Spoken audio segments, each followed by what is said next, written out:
I thought to unmute myself that time. Look at that. Professional. We are streaming. We are recording. We are live. Hello and welcome to Idle Champions Presents The Unfair Seas, Episode 3, The Bitch Queen.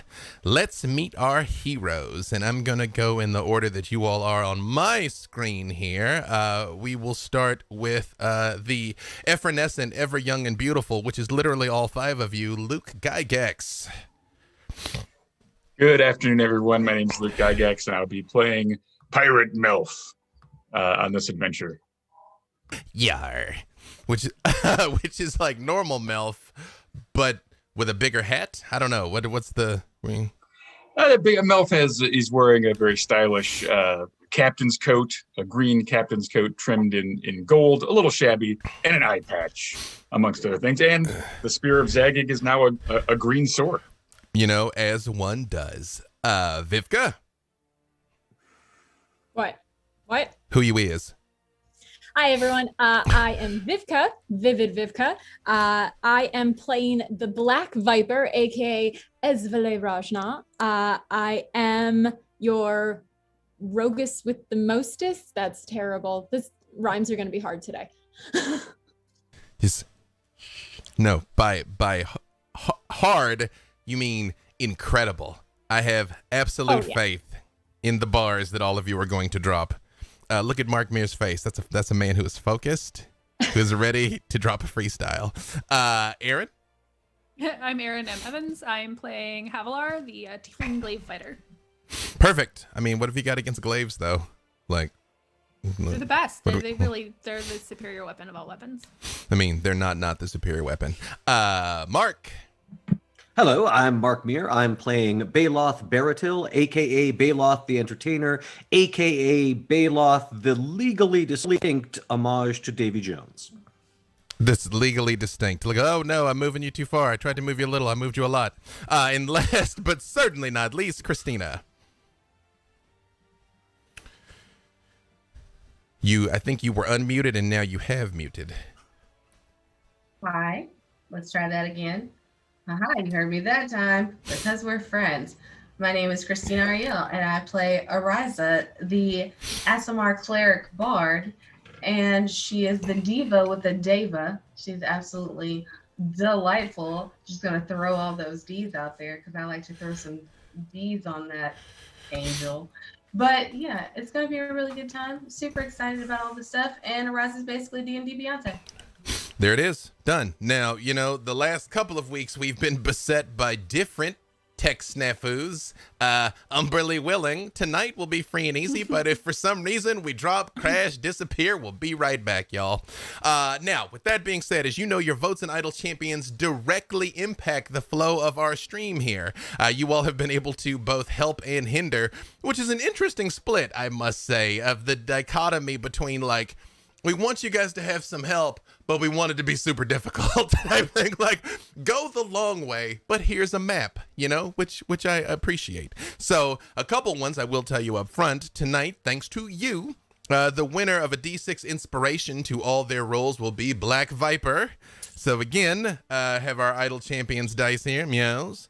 You can add a D6 to all of your rolls. They know I need it. They know I need it. They know how I roll. Thank you. That is true. Thank you for taking pity on me. And also, thanks to you, Ariza will receive inspiration on the roll of her choice. But, to sweeten the pot, Ariza, I will let you use this like a luck die, where after you've rolled, you can choose to replace an attack, a saving throw, an ability check, or an attack roll made against you. You can swap out that D20 for. So, give you a slightly stronger advantage this week. Also, the vote for next week's episode starts tonight as soon as this is over at 7. So as soon as we're done here, log in Idle Champions, weigh in, get some great perks for yourself, of course. Tonight, we're also giving away 2 Idle Champions chess codes, the first of which is Christina's Aasimar.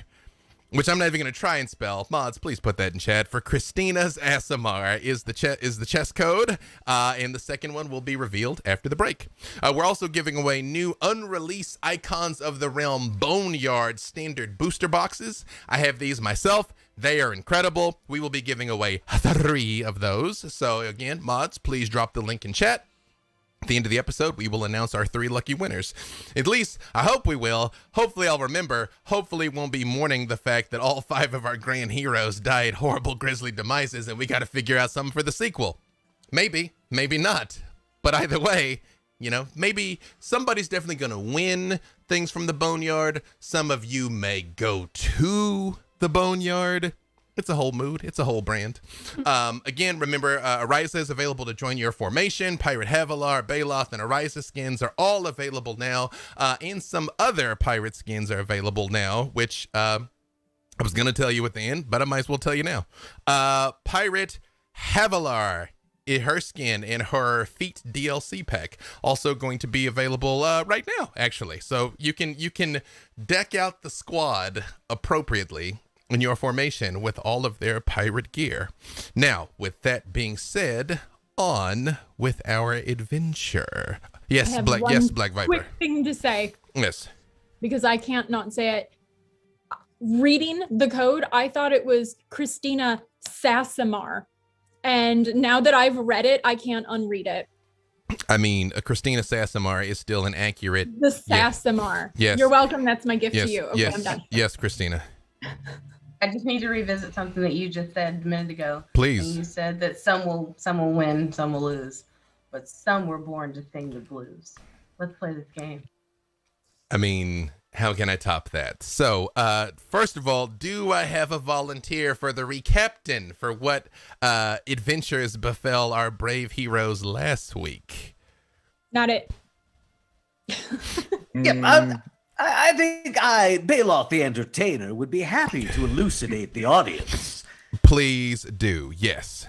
Yes, I'll just need to refer to my notes here. Oh, yes. Now, of course, we found ourselves in this seaside place with the objective of finding what happened to the missing vessel, the Muskrat. Now, one thing led to another. There was some abyssal geese involved, but ultimately we found ourselves in a temple of Umberlee over the body of a defeated wereshark, one Freed Drabik, head priest of Umberlee and also a lycanthrope of the aquatic variety. At which point, we decided to outfit ourselves in more appropriate attire. Thanks to my Jinn, Najim, we all found ourselves in the raiment of pirates, and we continued our investigations. Now, a key had been found on the body of the wereshark, emblazoned with the sigil of a frog. After some inquiries, we found a sailmaker's in town that had a similar symbol on its sign. We used the key, much to the disappointment of Black Viper, who was unable to use her lockpicking skills in this particular instance. But the sailmaker's shop seemed ordinary until we noticed traces of dust that had been disturbed by a bookcase. Clearly, they'd attempted to conceal their passage by sprinkling dust over top, but they had not been quite careful enough because it was of a different hue. Having found the secret door, we made our way down into a chamber which contained a chest. Magic was detected emanating from it, and Melf, perhaps in retrospect, foolishly cast Dispel Magic on it, which seemed to unleash a gibbering mouther. And not just any gibbering mouther. It seemed to be a little beefed up from the standard model. A battle ensued, and, things went sideways in a variety of manners. There was darkness. There was, of course, the effects of the gibbering mouther, which the darkness helped ameliorate, but it didn't help us see. There was an Evard's Black Tentacles spell, which caught as many of the players as it did monsters. And there was a lot of hacking and slashing and casting of spells and whatnot. Ultimately, we were victorious. Melf was rescued from the maw of the mouther before he could be absorbed into its flesh. So I'll call that a win.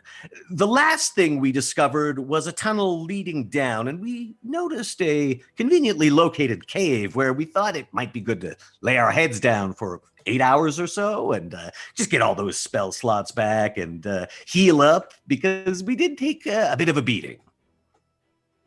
I think that pretty much covers it. Does anybody have anything they would like to add to Baloth's excellent summary? Only a laugh track. Oh yes, we'll add that in post. Don't worry. Everyone is stunned by your accuracy and also hypnotic performance, Baloth. You are truly the entertainer. Oh, I have left off one pertinent detail, and that is that our objective, apparently our foe, seems to be Matron Hoistsail, who appeared with various followers of Umberlee in the town a short time ago. We've eliminated, I believe, 4 of them. However, that leaves another 8 plus the matron herself. So we're expecting a fight. Yes, and you did have the assistance of a couple of Havilar's imps, Dimbo and Mott, who had done some light surveillance for you as well. They were the ones that tipped you off that you're probably safe to rest up here before proceeding on.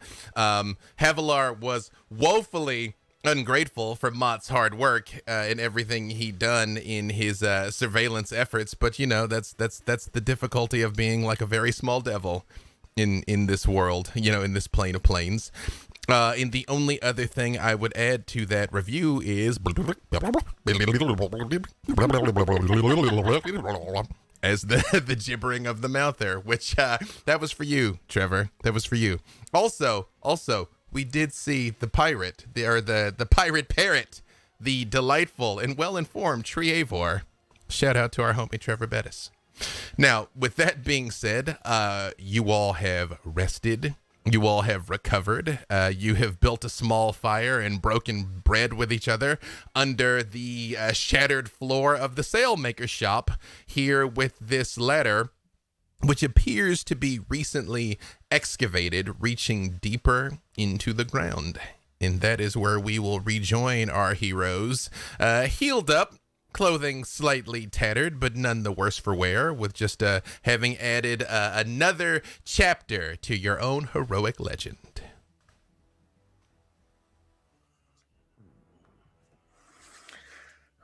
Well, everyone rested? Shall we continue on our journey? As I had no spell slots or anything, I figured that I have already woken. My hair is freshly curled, and I'm just, filing my nails. I'm ready when you are.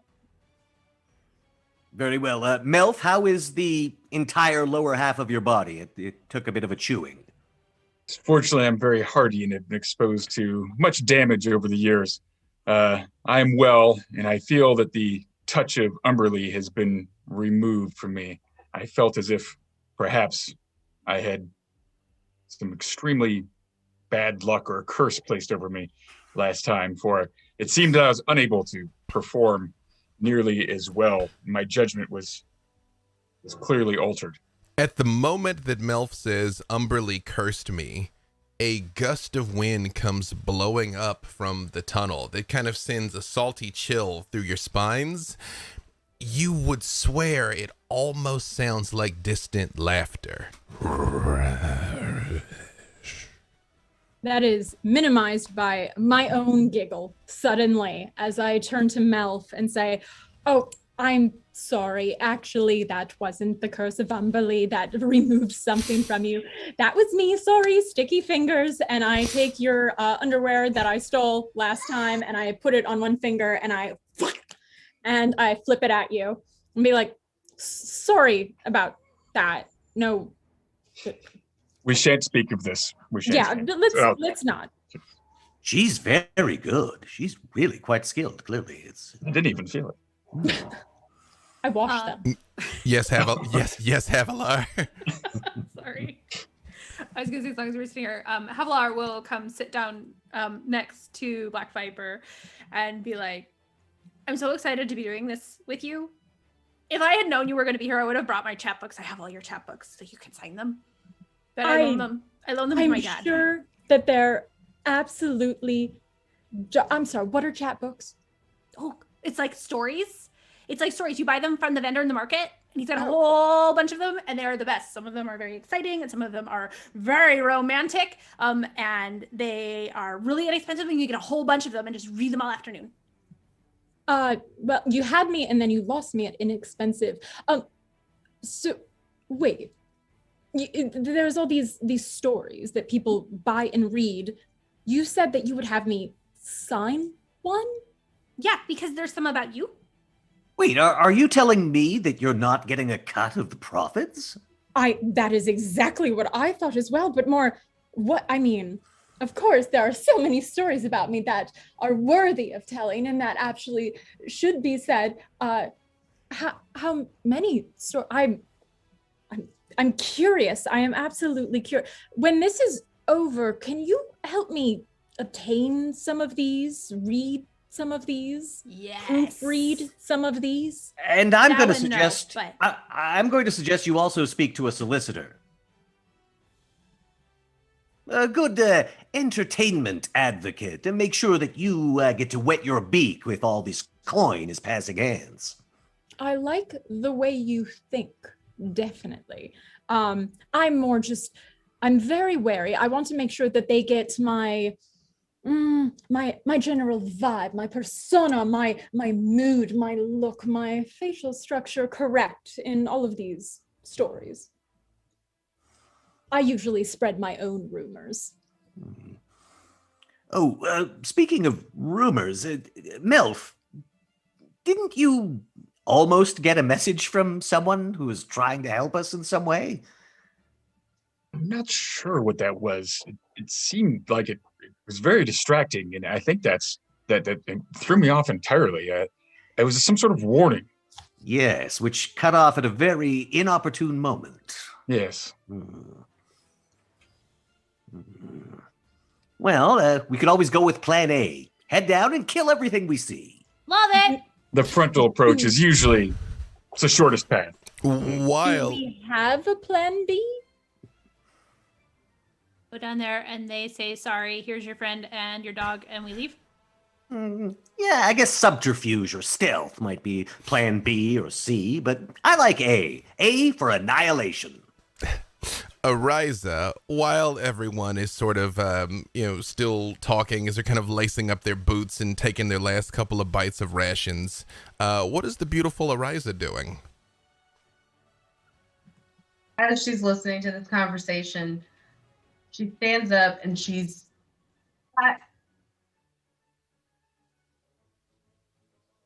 Oh no, she's doing her thing. Uh-oh. Somebody get a pad of paper. Or maybe put a pillow under her. I am low for danger. Don't be afraid of the shadows. Death is not the end.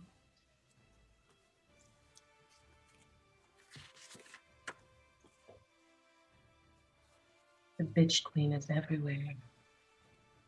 Beware a watery grave. Oh, she gives me chills when she does this. There's no reasoning with the fanatic. But looks can be deceiving.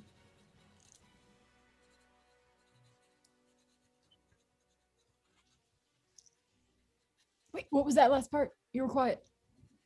Looks can be deceiving?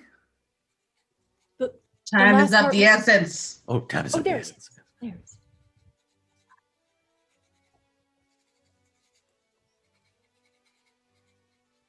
And you all see your friend sort of just slumps back for a moment against the wall of the cave where she was sitting. You know, I think it is actually a really good idea for us to go out and just try diplomacy. Just talk to and say, hey, you've got our dog and our friend, and we just go from there. We don't have to go in on swords blazing. Well, Ariza, to quote you, there's no reasoning with a fanatic. And time is of the essence. And don't fear a watery grave. confused about that one because I'm little very morbid. afraid of that. You don't think that's a little morbid a conversation? I thought we were talking about saving people, not watery graves. No, my dear. You actually entered some sort of trance. I assume it has something to do with divine magic. I'm an arcane caster myself, but you said a number of, interesting things. Also, that was beware a watery grave, she said.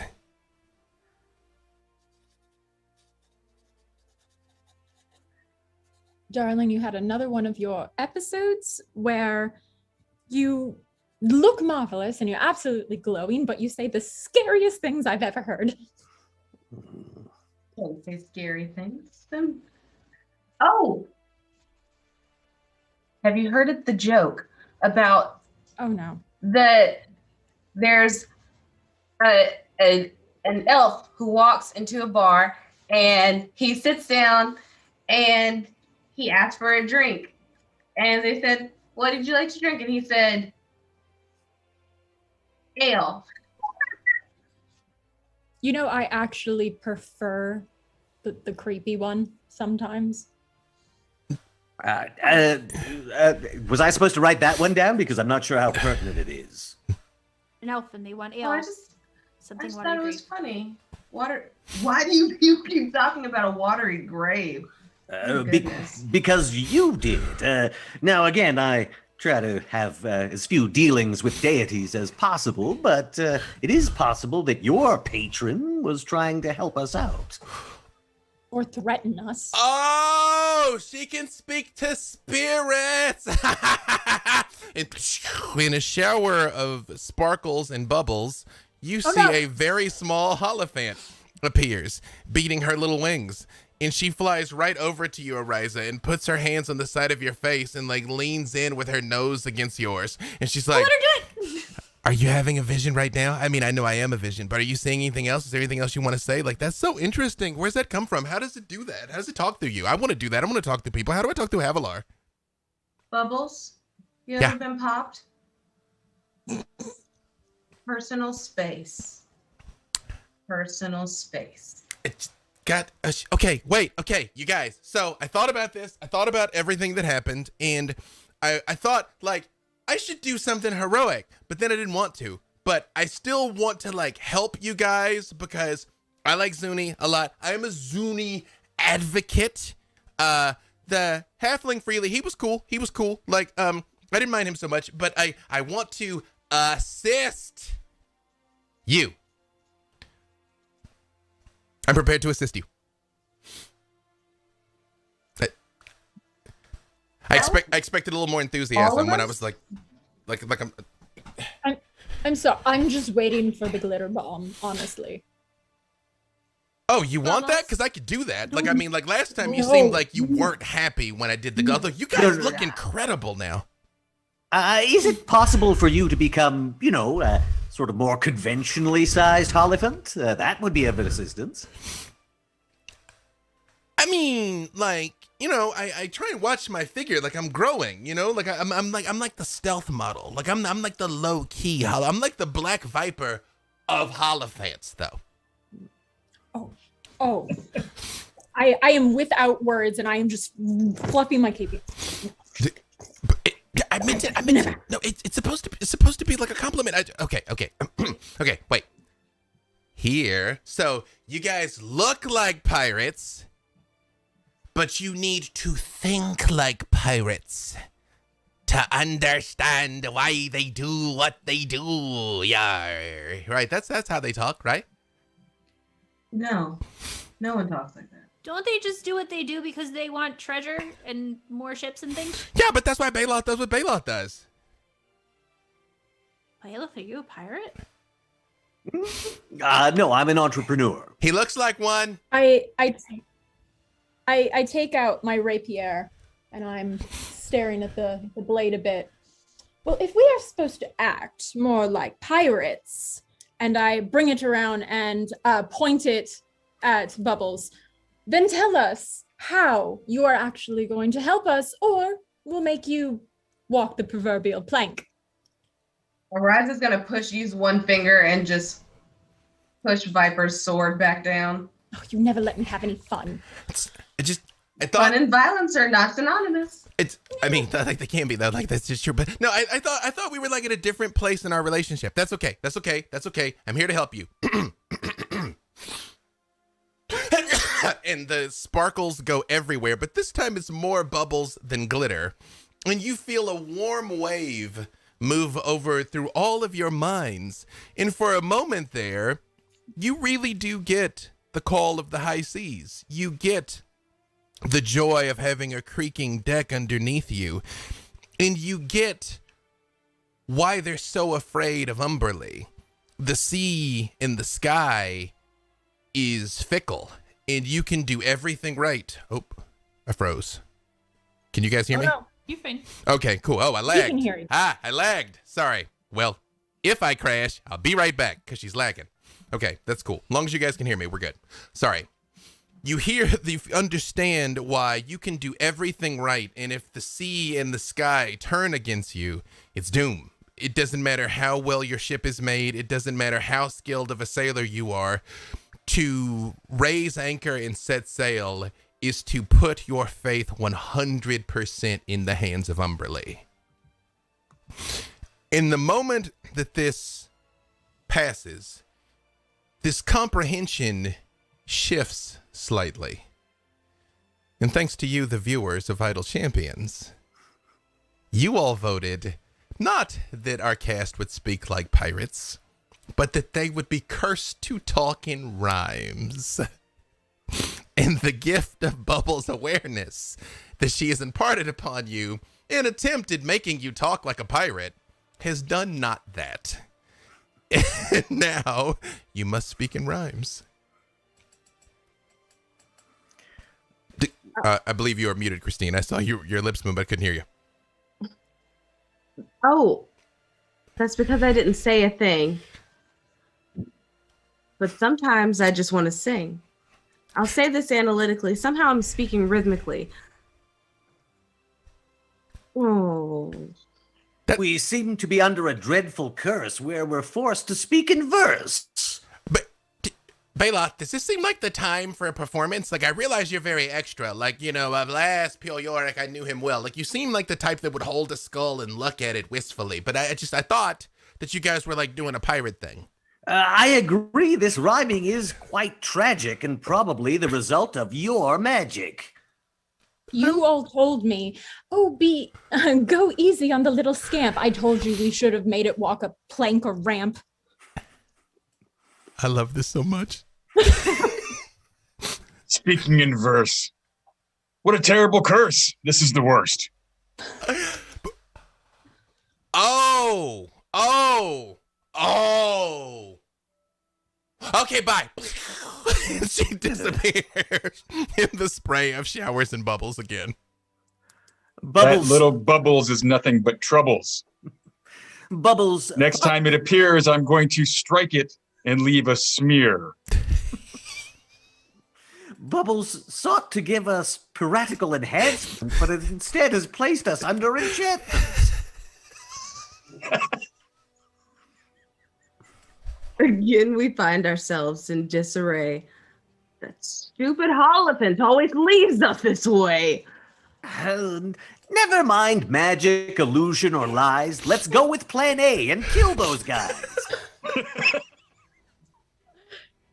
We're quite at the point to improvise. However, a better plan we could devise.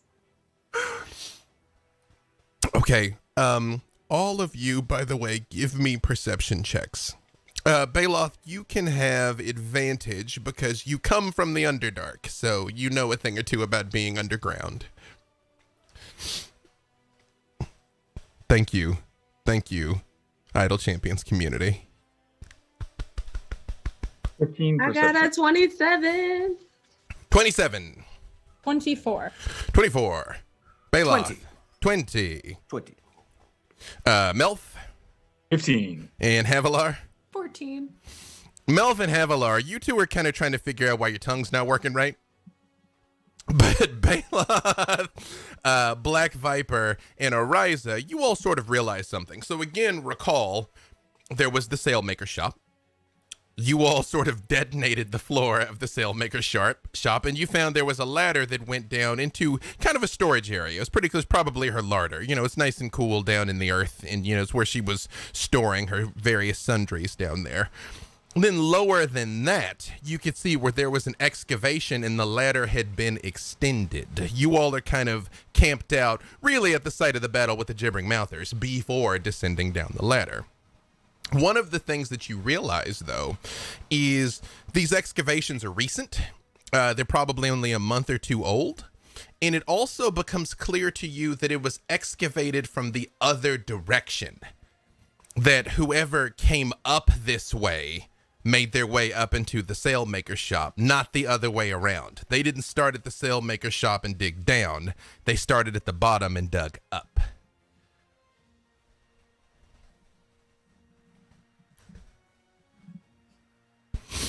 Now turn it into a rhyme. I am noticing that the digging is going the wrong way. And at this point, I really think that we should have asked for more pay. There's been an excavation that might lead to the cause of our vexation. They started from the bottom and now they're here. I think that our challenge has appeared. Well, we've tabulated all the clues. Now let's expose the cultists' ruse. Head down into that cave and hope there isn't a watery grave. Again with the watery grave. Oh, I think your kindness needs a save. You all are pretty dark. It's not really that much of a lark. You all need to behave. So, are you all proceeding? We're gonna have a Lars glaive. down this Yes. two So bad at rhyming. blave. It means Yes. it means to bluff.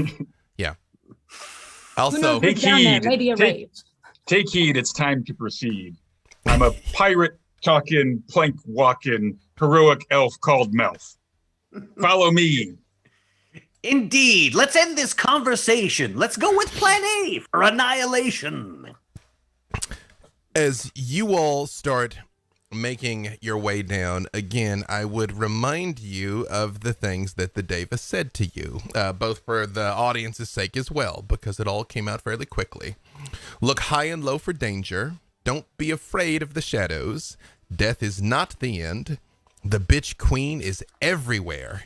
Beware a watery grave. There is no reasoning with a fanatic, but looks can be deceiving, and time is of the essence, is what the Davis said to you.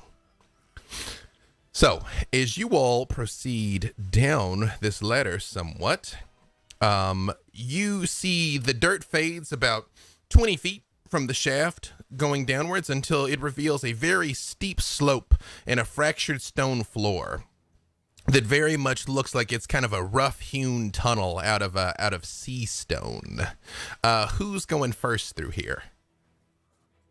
I'm happy to go first. I would like to go ahead and activate the invisibility function on my sword and actually fly a little bit off the ground so I don't trip any wires or any pressure plates. Okay, so you all see Melf sort of like looks right, looks left, and it's sort of like just isn't Yeah, there.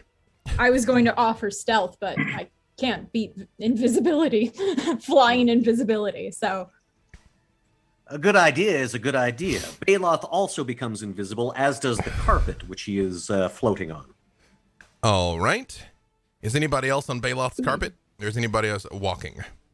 Baloth, we're on the same side. Do you think I could hop on and get a ride? Yes, of course. I'll upcast that to affect Viper as well.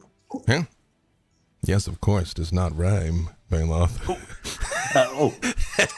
Yes, of course. I'll upcast that to affect Viper as well. Hopefully, we won't die and be sent to the 9 hells. So we've got Melf, who is flying. Baloth and Viper are on the carpet. How are Ariza and Havilar traveling? Did you see there was a ladder down, or is it just a hole? So the ladder came down kind of to this sloping cave. Like now, there's a fairly sharpish downward descending cave.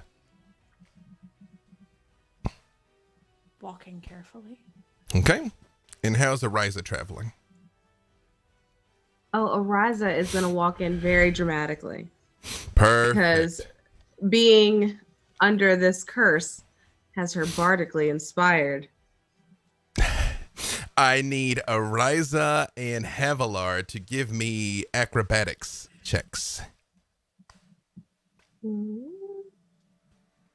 13. 13? 13 also. As you all are walking very carefully down through here, sort of like a baby deer, kind of trying to be mindful of your surroundings, those of you that are levitating see both Havilar and Horiza go whoop, trip, trip, boom, boom, and go sliding down the cave face on their bellies, and they slide into the darkness. Is there a way to fly fast and try to grab them, or one of them at least? You could give me athletics with disadvantage because this is pretty steep. In the moment they're like, boop, they both take off into the darkness. All right, here. Oops, that's. Do I have time to try to throw a rope around one of their legs or toss a rope to them to grab on their way down? You can also give me athletics with disadvantage because they both basically. Whoa. Athletics, you say? Yes. I rolled a dirty 20. I rolled 2 natural 15s. Hey, dirty 20 for you. Is it Havilar or Ariza that you try and grab? Ooh, that's a difficult one. I will go with. I was going to say we can let fate decide if you don't want to hurt one of your friends' feelings. Roll the dice. I see one of them. Do it. One of I them. ended up rolling a 12. One of them has wings, so she could probably fly. But I'll roll a d6. Okay. And 1, 2, 3, it'll be Havi, and 4, 5, 6. Perfect. 1. Havilar. So Havilar wins? Havilar wins.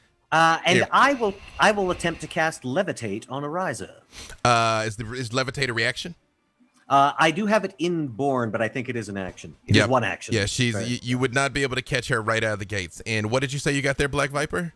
12. That is not enough. So as the two of them, Havilar, you feel a deceptively strong elven hand grab your boot as Ariza still slides off into the darkness. Ariza, Can I try to grab Ariza as she goes by? you can also give me athletics with disadvantage. Then we'll daisy chain this thing. See if both of you if you can do it. I turn to Baloth. I must say in this moment, 15. I really appreciate this mount. It's lovely, it's reliable, and it has a high thread count. 15. 15 is enough. You barely catch her as well. It's sort of like as she goes sliding down, and Ariza, you realize she catches you when your head is probably just inches from cracking against a stone wall with some spikes that have been sharpened into the edge of it.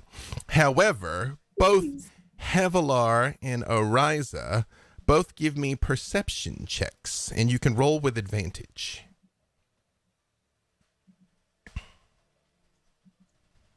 But just you two. Just Havilar and Ariza. Oh, snap. That was a dastard trap.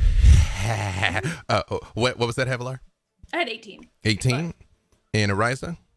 I'm going to keep this 26. All right. As both of you were kind of like on the ground, heart kind of leaps up into your throat, being like, you two, from your lower vantage point, can see down across the floor there is a second tripwire that is in a bunch of rubble. You realize you probably can't have seen it from higher up, so much so that even if you point it out to your companions, you guys don't see a thing. They're like, no, it's right there. You're like, I don't see a trap. You don't? Losing my touch. How would you like to proceed, Havilar and Ariza? Can we tell what the tripwire is connected to in any way? Like if we trip it, are we all going to die because a boulder hit us? Or is it something further down? Or no idea? This I will give to you, Black Viper, if you want to make a sleight of hand check to see if you can figure out the nature of the trap. I absolutely do. I will say knowing it is here does not automatically let you get past it, but it is going to give you advantage on trying to evade it, knowing its location. But first, Wait, Have we been alerted to this trap or no? Yeah, well, now again, from your point of view, you really can't see it. But when they're like, no, just step over right here. Like, okay, yes, Black Viper. I rolled a 39. It is a magical trap, Viper. You see over on the wall underneath some of the rocks. You don't really touch it. You're a professional. But again, 30 is in godlike difficulty, and you've gotten a 39. So, this is what you do. You realize underneath the rubble, there is the same sort of colorful sigils that you've seen a few times now at places that you've gone. They were in the temple. They also were in the sailmaker shop where you could see like all of the material components had been moved through, and you saw these like colorful glyphs and things. Whoever did one has done them all. Mm-hmm. And you realize it's some sort of conjuration magic, but you're not sure what it would conjure. But you're sure that basically if you trip this wire, it's going to summon something. Should we poke it or not poke it? Oh, wait, I have to make that rhyme. Damn it. I know. I believe in you. I believe in you. I'm so bad at thinking of spoken words. When The pressure. Words is my thing. Maybe right now it's down. I believe in you, Havilar. You shouldn't. Will it help us or will we croak it? That does not. Oh, should we poke it? That's the second half. I'm like, that doesn't rhyme. Oh, that's the second half. I told you not to believe Got it. in me. I see what you did there. Gotta hook the two together.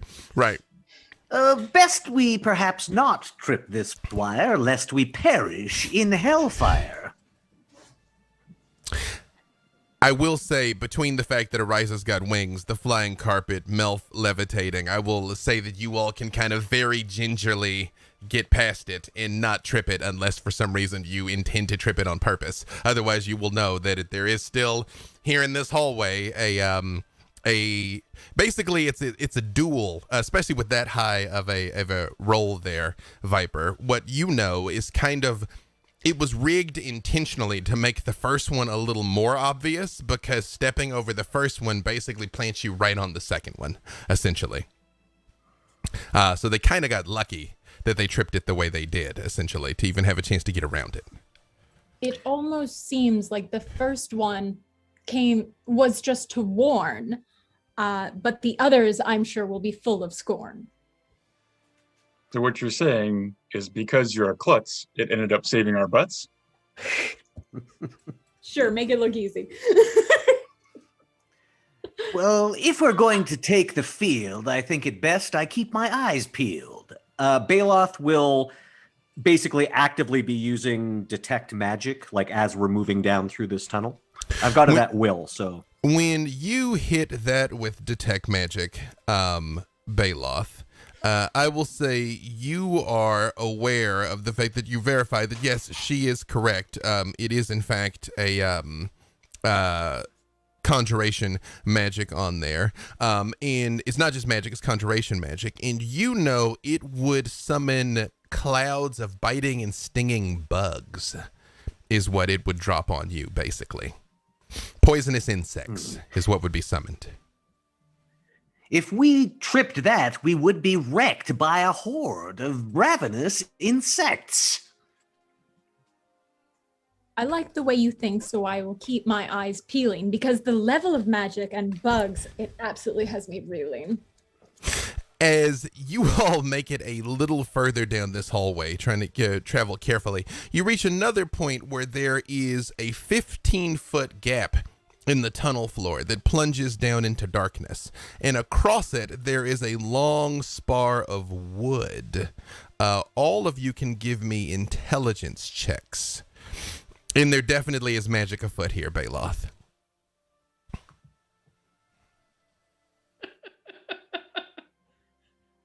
I rolled a 0.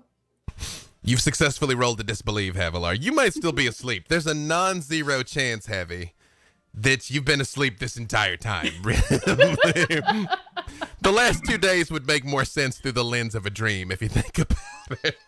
I rolled a dirty 20. Like Farida might have slipped you something. Like this is okay. All right, dirty 20 from Viper. Intelligence. Intelligence save or just check? Just to see if you know something. Just straight up intelligence. 19. Okay. Nothing for Baloth. Ariza. Nope. Okay. I have a 16. Ariza, Baloth, and Havilar, you all realize this is a ship's mast. It has been somebody has intentionally sawed it off and laid it across this to span the difficulty of this. Theoretically, it should be sturdy enough to walk across, but again, Baloth, you are aware that there's magic afoot.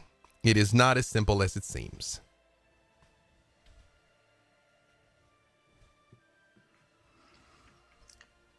This mast seems just as safe as a hug, but I think I'll stay here on my rug. Well, who knows where this tunnel might lead? Perhaps our fear deceives. I think I'll fly across. Walking this beam may get us tossed. I just love Havilar's face here. It's like you want to. I watch the gears turning. You're like I have some. Havilar. It's not my utter inability to think of spoken words like written words. You're like I have some. I believe in you. Not my feeling that everybody did this on purpose. I'm pretty sure. I'm gonna write down some things in rhyme so I can. Just you pull up rhyme.com, man. Rhyming dictionary, rhyme.com. Rhyming dictionary. Rhyme zone. Yeah, Rhyme zone I is usually the would have best. to do this. I have all the time in the world, and I can revise it 8 million times. So much easier. Rhyme zone is your friend. Melf, is it your intention to try and glide across there? Yeah, I'll fly. I have a fly effect, so I'll go ahead and I won't even go near. I will fly somewhere across, but not at least 10 feet away from this where this mast lies across. I would like to do so invisibly, if I may. Melf, as you start glowing, like floating across here, you all see hands start appearing, manifesting. Baloth and Ariza especially. You've seen them 100 times. Melf, you recognize them also. They look like mage hands, but there's dozens of them that start pushing and slapping at you and yanking and trying to pull you down. Give me a strength save, Melf. You got it. I'll give you advantage because you're flying. Okay, thank you. I'll take it. Mm-hmm. And I needed it. Thank you very much. Strength save would be a dirty 20. You're able to get across Melf, but it's almost like playing football and trying to like break through the defensive line. Like you see like they clearly are actively trying to pull him down into this hole as Melf sort of makes it across. Even though he's invisible, you almost kind of see his outline from where these like hands are grabbing him, but he does get across. And the moment he gets to the other side, they all disappear. I swear, Melf is always the one who gets hit. He should not have been first to try to go to the pit. Well, unfortunately, that was it. And now he's been hit. It's too legit. It was quite lit. What would the rest of you like to Let's do? get this shit. Having witnessed this happened, how would the rest of you like to proceed? It's a 15-foot gap. Yeah. Is that right? Yep. Be careful as you cross the gap. These magic hands pack quite a slack. Is there anything else on the top? Anything that could that I can sling a rope over or help climb up over? Baloth, you do feel like it is probably possible, just based on the range in which you feel the magic, to climb up over it to get around it. It would be difficult with your flying carpet to levitate high enough in this cave to get it just completely free from it. Same thing, you basically would have advantage like Melf to stay on the carpet as the hands try and pull you off. But it is theoretically possible to scale, like spider climb essentially, around it out of the range of the hands. I relay that to Black Viper in rhyme. It's true. Yeah, like I say that, but rhyming. But Yes. rhyming, yeah. Mm-hmm. Don't you have that spider potion that would give her upward motion? I'm gonna pat myself on the back for that one. Thank Oh, yes, the potion of spider climb. Why, that's just perfect for this rhyme. I admit I was saving it for the perfect time, but I suppose it is a good time to climb. Always a good not. time to climb, but not always to rhyme. Are you gonna spider climb, Black Viper? The potion's mine.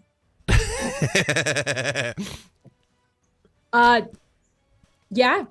I have never used this potion. I assume it is a one-hit wonder. Yes. I can't spread it around. Nope. Can't do shotties. Single Okay. dose. Yep. All right. I take out the potion, pop it, give it a smell. What does it smell like? Spiders.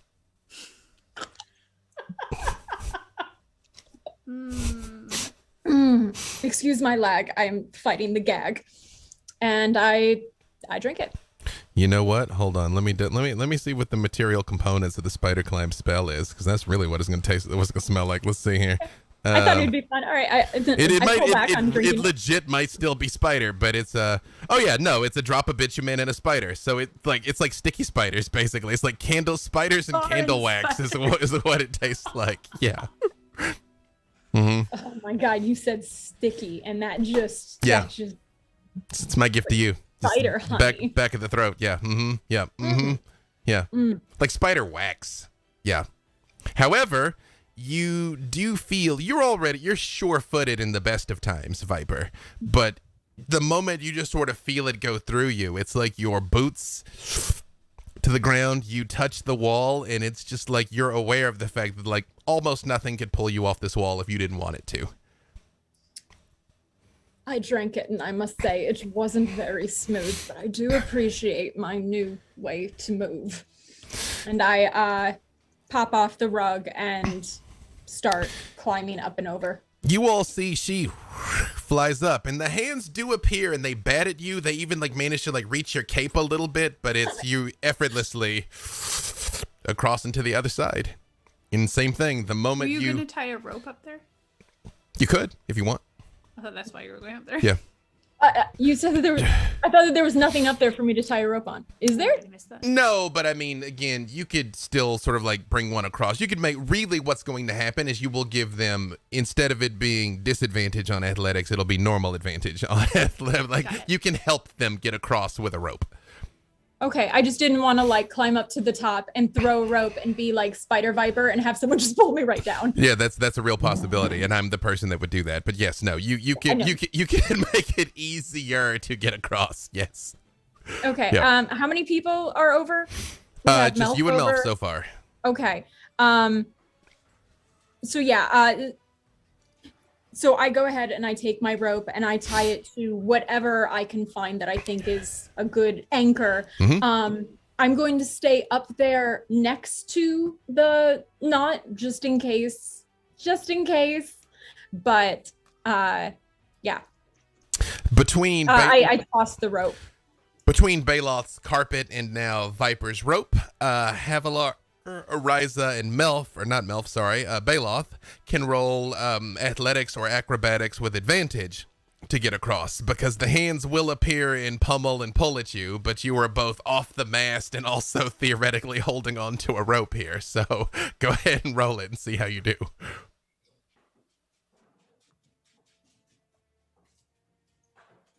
Wait, am I rolling? Yes, because you still got to, even though you could fly, the hands are going to try and pull you down. If you want to come with us. Mm-hmm. It's true. You can just stay there. That is an It's option. just like, I'm out. Yeah, you're like, I thought about it. I don't want to. Yeah. Mhm. Yeah, I can get two people on the carpet besides me. It'll reduce the speed, but It's only you don't- it's 15 feet across. So Yeah, yeah, and so- then the two of them. yeah, can if get we on. all sort of crowd on, we can do that. Mhm. With advantage, I got a dirty 20. Same thing. The hands appear and pull and yank. They tug at your tentacles, Baloth, but you manage to stay steady as you make it across. Havilar, 26. same thing. Havilar, it's like it's nothing, honestly. Like you don't even know what the fuss was about. Like I mean, they're like, and you're like, you know, you're like a rock. Ariza, First one was a 16. what's the second one? Less than 16. Not a 16. Not That a was 16. a 9. Same thing, Horiza, but it's worse for you. They tug at your wings, they pull at your jewelry. Like, I mean, it's a much replaceable. Yeah, it's a much worse experience for you. You kind of have to hold on to the rope much tighter, but you do make it across. Oh, Arisa dear, I definitely hear your lament. These hands need to learn a thing or two about consent. They're Baloth. dastardly. Oh no, please. No. Okay. No. I would not deny us another one of your wonderful rhymes, please. How dastardly to touch my wings, those awful creepy crawly things. Ah, but don't you worry, don't despair. I might throw a scorching right back in the air. Baloth, as you float across, you hear a voice whisper in your ear in Undercommon. That's actually most impressive, cousin. I've seen others be not so fortunate there. I'm sorry, is this in his head or can he hear it? Okay. Specifically, Baloth's a sorcerer of some power. You know message when you get it. It just sounds like somebody whispers it right in your ear.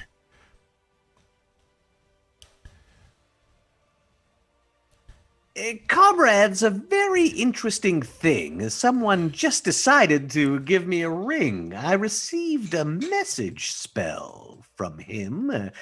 I think he might be a little dim. We can run and No, please. run from them, but we must decide quickly because it's a scam. From further down the hallway, all of you hear a low voice echo, just above a whisper. Kind of dim. That's rather rude, I think. Dim, my Wait. friend, rhymes with him. Why would that be a factor? Is this some sort of mummer's game you're playing at, Baloth? No, indeed, we're under a spell. It's kind of like our personal hell.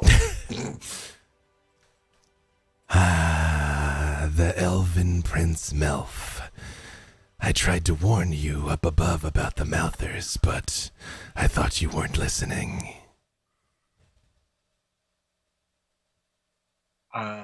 Your words, but apparently I was overcome with fear. Your warning was not clear. Look at you, legendary heroes. Baloth the Entertainer, the Black Viper, Oriza, the legendary singing sensation, and Havilar, conqueror of hell itself. I'm going to do something uncharacteristic and reveal myself, but I assure you I mean you no harm. You seem to know a lot of our plight, and it would be a good notion of trust if you stepped out into the light so we could see you with our sight. Yes, please do reveal yourself now. I suspect you are a fellow drow. I am. And out of the darkness, you all see a man appear who, through the wonder of technology, I'm going to put a picture in our group chat so you guys can actually see what he looks like. It is a drow. He is wearing a very large, floppy Commodore-style hat. He is wearing leather armor that is very richly appointed with several swords and daggers all over his body, and he is holding an uncocked musket in his hand as he very slowly steps out of the shadows, which it's like, especially Viper, you can appreciate this. It's like he's not there and then he is. Like there's nothing, dude. Very slowly. Oh, be approaching. sure I'm appreciating a lot about this. He kind of takes the musket and pushes his hat up slightly, and he says, I am called Braylon Jeanquay. I'm here on Breaking Darth business.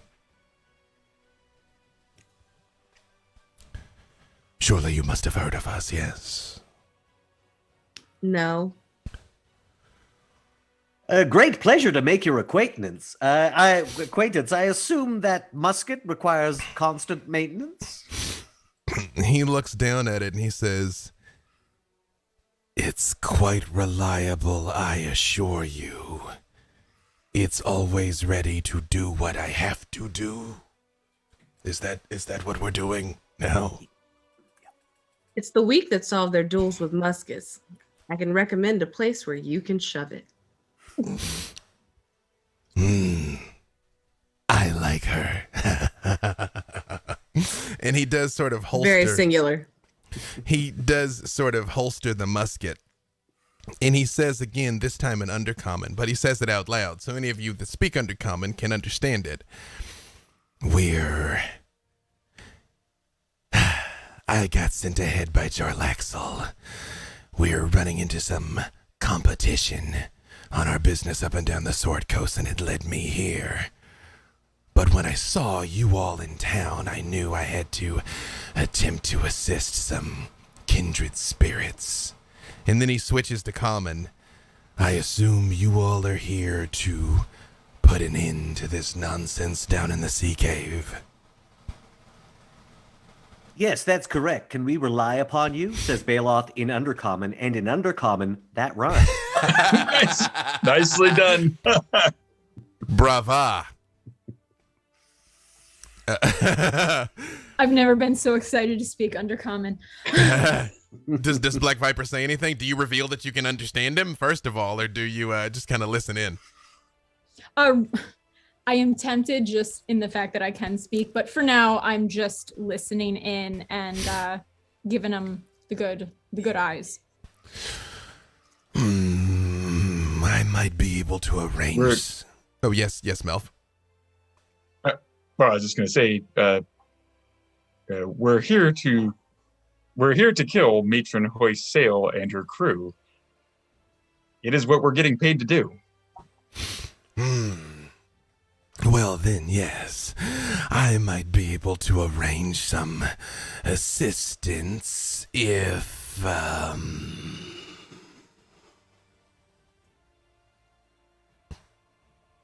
if the price were right. Thank you for finally moving your lips. That was a very long ellipse. Box seats, Baloth. Season passes to the Black Pit. Jarlaxle's got a birthday coming up, although he would never admit it. And I know he would so greatly enjoy being on the front row of your show. For such erudition, what would be your remuneration?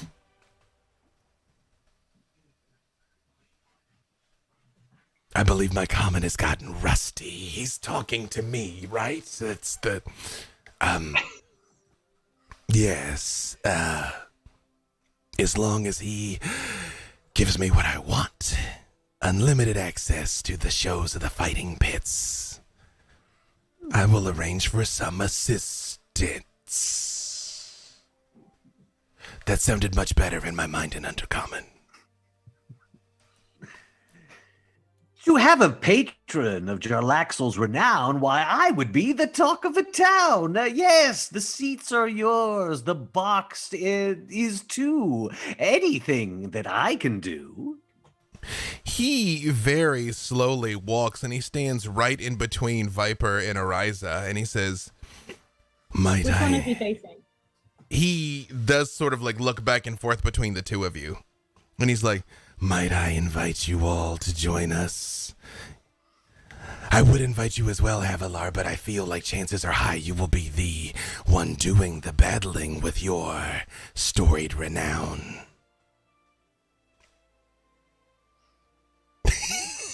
I'm sorry. I can't even think of a word that I'm trying to rhyme with. I hate this so much. it, but I'm glad it's really funny.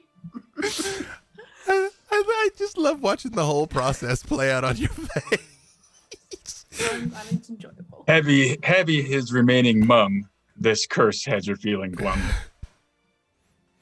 I must say that your whole look, your weapon, your vibe has so much zest that, and she kind of walks her fingers up the musket, I would be more than happy to be your guest. And he does tip his hat to you. And he looks at you, Ariza, and he says, I'm aware of your working relationship with Baloth. Surely you can't have anything against the Drow. We're not all bad.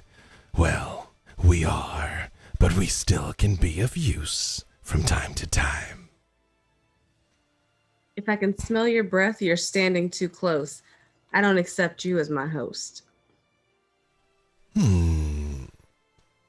Definitely like this one. I want to give him a look up and down, seeing as how I'm in such close proximity and hopefully gained his favor. Do I see anything good on him? Like, you're looking to roll this dude? Right now, I'm just giving an ocular pat down to weigh my options, but it is definitely crossing my mind here. Give me perception with advantage, because you're pretty close. Yeah. Great. Oh, buddy. First one was that crit, so that's a 28. So, again, I didn't even add my 6 on top of it. I'm definitely in the 30s. Well, again, you all know that's my one house rules, that a 1 always fails and a 20 always succeeds, even on skill checks. He very clearly travels light. He only has on him what he needs. He's got a number of weapons, he's got a number of tools, but there is not an extraneous patch, not a loose, pouch. Like, he is like completely smooth and streamlined to just get in and out of places. Okay, well then, I am just going to silently keep enjoying the view. He looks at you and he smiles and he says, I will run back and notify my compatriots. We do have a vessel moored not too far off the coast. I'm sure we will get back before things get too hectic, although if you have the opportunity to stop hoist sail quickly, it might not be all bad. She's doing something mystical that I could not quite decipher. Before he goes, Baloth presses into his hands. He actually carries Black Pit stuff with him, so he's given a couple of season passes to the Black Pits, and he warns him, we have a dress code. You'll need proper raiment to observe the Underdark's most magnificent martial entertainment. Jarlaxle always gets excited about opportunities to wear that crop thing he loves so much. You see, he does like hold it up and like looks at you and just nods and just like wiggles his fingers and it's gone. Just sleight of hand. Just he doesn't have it anymore. And he says, the accord is sealed. Help is on the way. Just make sure you survive the day. And aren't you clever? He just sort of takes a step backwards and he's gone. Same thing. You're looking right at him. He's there. He's not there. I lean over to Ariza and I just say, never. Ever? Ever. But we're all in this together. Ed, presumably you all continue on your trek through the cave. Also, I didn't say out loud, but that was thanks to you, the players of Idle Champions, that they have help down here in the caves in the form of the Drow mercenaries of the Breaking Darth. So there you go. As you all come down, all of you give me perception checks.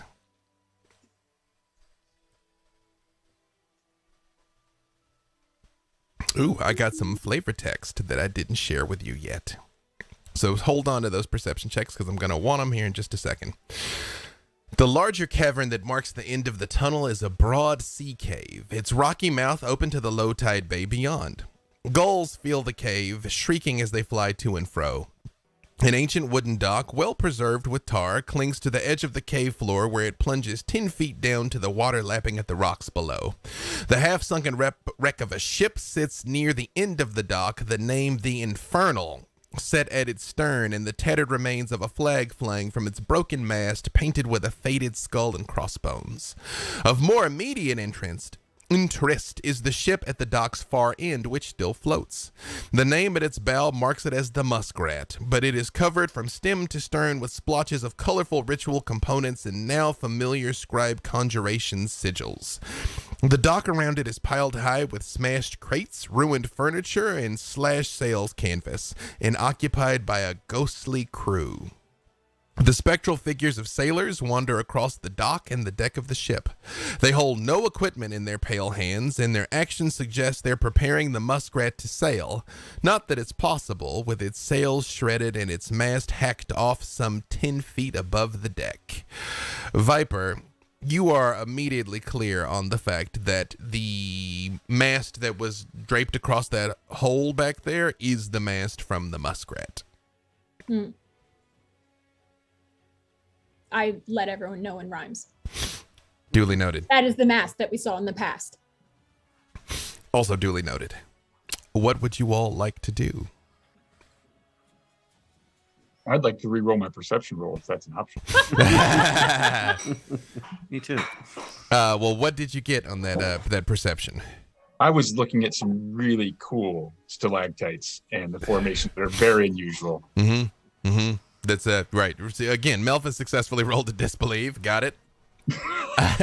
Bela? These dice are killing me, I rolled an 11, so I think I'm still doing the math in my head about how much those 2 season passes is going to affect my bottom line. But then again, Jarlaxle being a patron, that'll bring people in. So yeah, so that's true. what I'm concentrating on. You're balancing the books in your head. All right, Viper. I mean, I got a 15 for me. That's really low, so I think I'm just really focusing on how to rhyme. It's true. Well, that and, you still might be playing through in your head that, Braylon Jonquet was, he's pretty hot. Yeah. Oh, I saw the picture. Aaron, or Havilar, sorry. 18. 18, and Ariza. I've rolled a 24. Hope that gets us in the door. Ariza, you notice a couple of things. You notice these gulls that are flying around in here seem to have the same kind of glowing madness in their eyes that the crabs had up on the shore. And you see, especially with a 24, one of them like kind of swallowing a fish that also seems like it's got that same glowing madness in it. And you think probably what's been happening is whatever they're doing on the ship is infesting the water. The local creatures are then eating each other in the food chain, and it just continues infesting the next thing up, basically. The geese and the birds eat the fish, they go crazy too, so on and so forth. You also notice near the water, along the edge of the ship, the gulls do not go near it. They're flying down and splashing all through the water and things, but probably about a 20-foot radius around the ship. Crazed with madness though they be, they do not go near the ship or the water. Look at it with detect magic. Oh, sorry, hang on, I'll give you that in a second.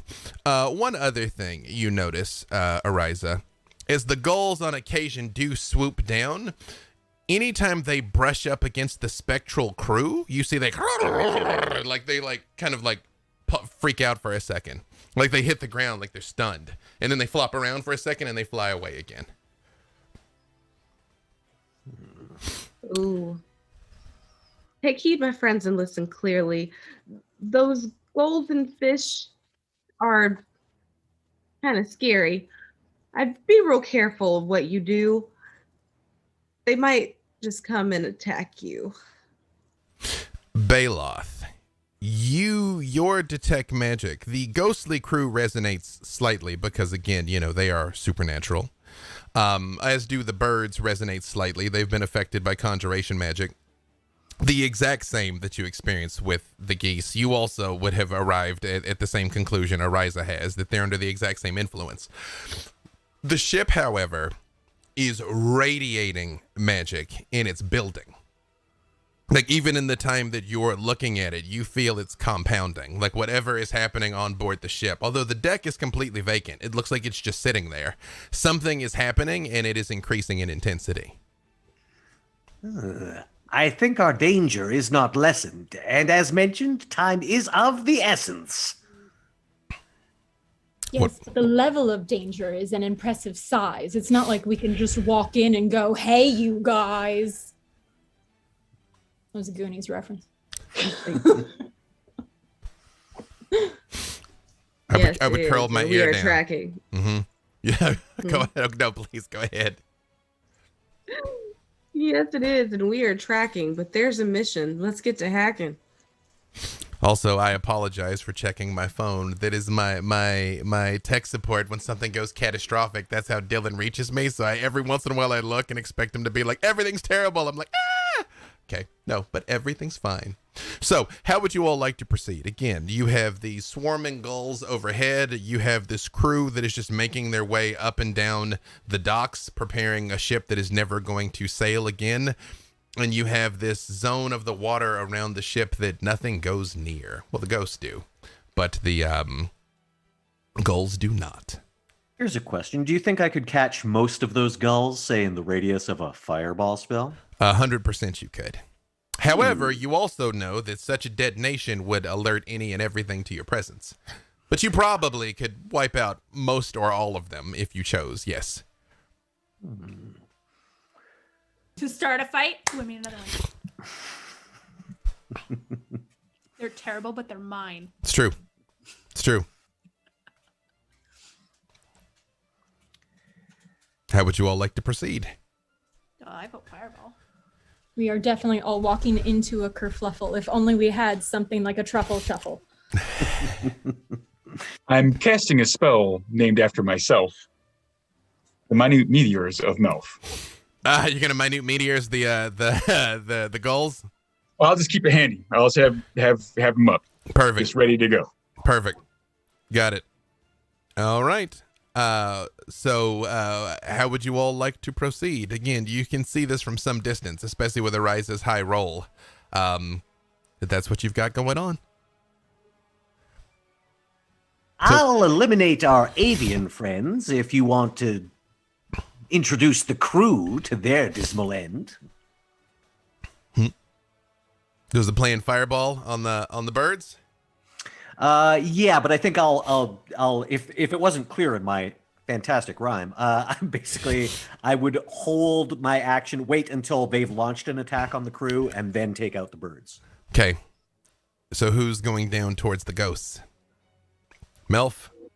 I will. Havilar? His words I will heed, and to the ship I will proceed. Perfect. Baloth going to blast the birds. Havilar and Melf, are you charging in directly, or are you attempting to be sneaky? Havilar is not sneaky. I have flaming meteors. You got it. I have a bunch of big giant flaming meteors around me, so I'm probably not that stealthy at the moment. Maybe we're the Perfect. distraction and the sneakier folks. can I see. remember that the Deva said, "Shadows, do not fear." I'm going to get a little bit closer despite my fear. I'll give it to you. I'll allow it. But yeah, I'm going to stay out of this very obvious magic bubble, but I am going to I'm going to creep in the shadows. Okay. And make my way a little bit closer. Your goal is to do a stealth, but stay out of the way of the explosions.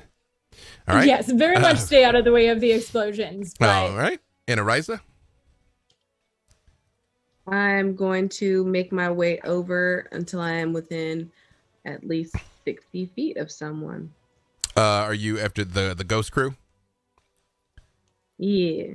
All right. I would say you all kind of get into position within 60 feet. You notice, again, the ghost crew seems to ignore you completely, at least initially. Yes, Viper. I would also like to note that my creeping in is along the ceiling. Oh yeah, you're or still spider high climbing. up on the wall. Yeah, I would say you probably want to wait till the fireball goes off, otherwise you'll be in a gold cloud. But yes. No, like I was said, like right. I'm back Mhm. there. I'm back there. Okay. But I'm just like I'm making my way up, doing the spider viper. Exactly. Yeah, it's a and- valid lifestyle choice you're finding, honestly. Just being like up and away from everything. Yeah. Mm-hmm. Just so Black Viper should still currently be invisible because I upcast that on both of us. Oh, yeah. So You're you've got invisible. invisible spider climbing Black Viper. I'll be invisible until I cast my fireball. Yep. It's absolutely the worst thing. A snake viper or a snake spider hybrid that's invisible. I mean, or it's the best thing. Yes. You scurry up, Baloth, the fireball, boom. Ah! The gulls scatter in all directions. What does most of which cooked instantly and come like plopping down all over the place? Viper, give me a perception check, specifically you, Viper. Yes, Baloth. Oh, should I bother rolling damage, or can we just assume they're gone? They're like a quarter. They're like a quarter CR. Like I mean, the fireball's gonna. That's okay. I can spend some sorcery points, get that spell slot. That's cool. All right, so I mean, if it just feels good to do so, feel free. But individually, they're fairly squishy. Yes. Okay. That's a 25. Viper. Actually, put a pin in that. I'm going to tell you in a second what you notice as you sort of start shimmying forward, but do put a pin in that 25. Ariza, the explosion goes off. It seems like the crew does not react at all to the boom and all the like chaos and everything around them. What does Ariza do? Oh, so how many are there? Or is it just one? The crew? Yeah. No, there's about 9 of them. They're all over the dock, just doing stuff, hoisting, rigging in the mizzenmast and things. It's like, basically, imagine if you were just on the dock of any major city and some people were just preparing to set sail, just going about their business. And they do not Fantastic. react at all to the explosion. All right. Well, I'm gonna try this anyway, even Okay. though they're kind of ghosty. Mm-hmm. So you're gonna hear they will hear a very slow and discordant melody coming through their ears, and it goes.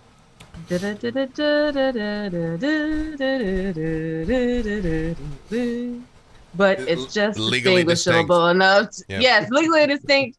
And then I say, "You're never getting off the ship. You can get this distant whisper." And only because now that song's stuck in my head, and I'm gonna cast Dissonant Whispers. What do they need to save? Oh, they need a 16 wisdom. Hopefully that spell was not done carelessly. You do this and you hear the sound ripple out. You all do. In the crowd, and the crew does not react at all. They don't stop what they're doing, nothing of the such. However, Viper, you notice that as some of the burned gulls are dropping into the water, you see mouths come up and snap them, and you swear you see a couple of hands come up and grab them. And a hand also reaches out for Ariza's ankle. Give me athletics or acrobatics, Ariza. Really quick question. Mhm. So the hands, are they Webbed. Like, Ew. no. No. I was like, gonna ask if don't they you were like touch me. incorporeal, like the ghosts, or if they were definitely Biological green webbed hands okay. come up out of the water, grabbing gulls off the surface as they're hitting. But yes, Ariza, give me 19. you all see Ariza do this and nothing happens. Like, whoop, sploosh, and she disappears into the water. Everybody roll initiative. Oh my gosh, Ooh. that's not good. Good. That was so disrespectful, and that was also a nat 20. On your initiative? Perfect. Yeah. Perfect.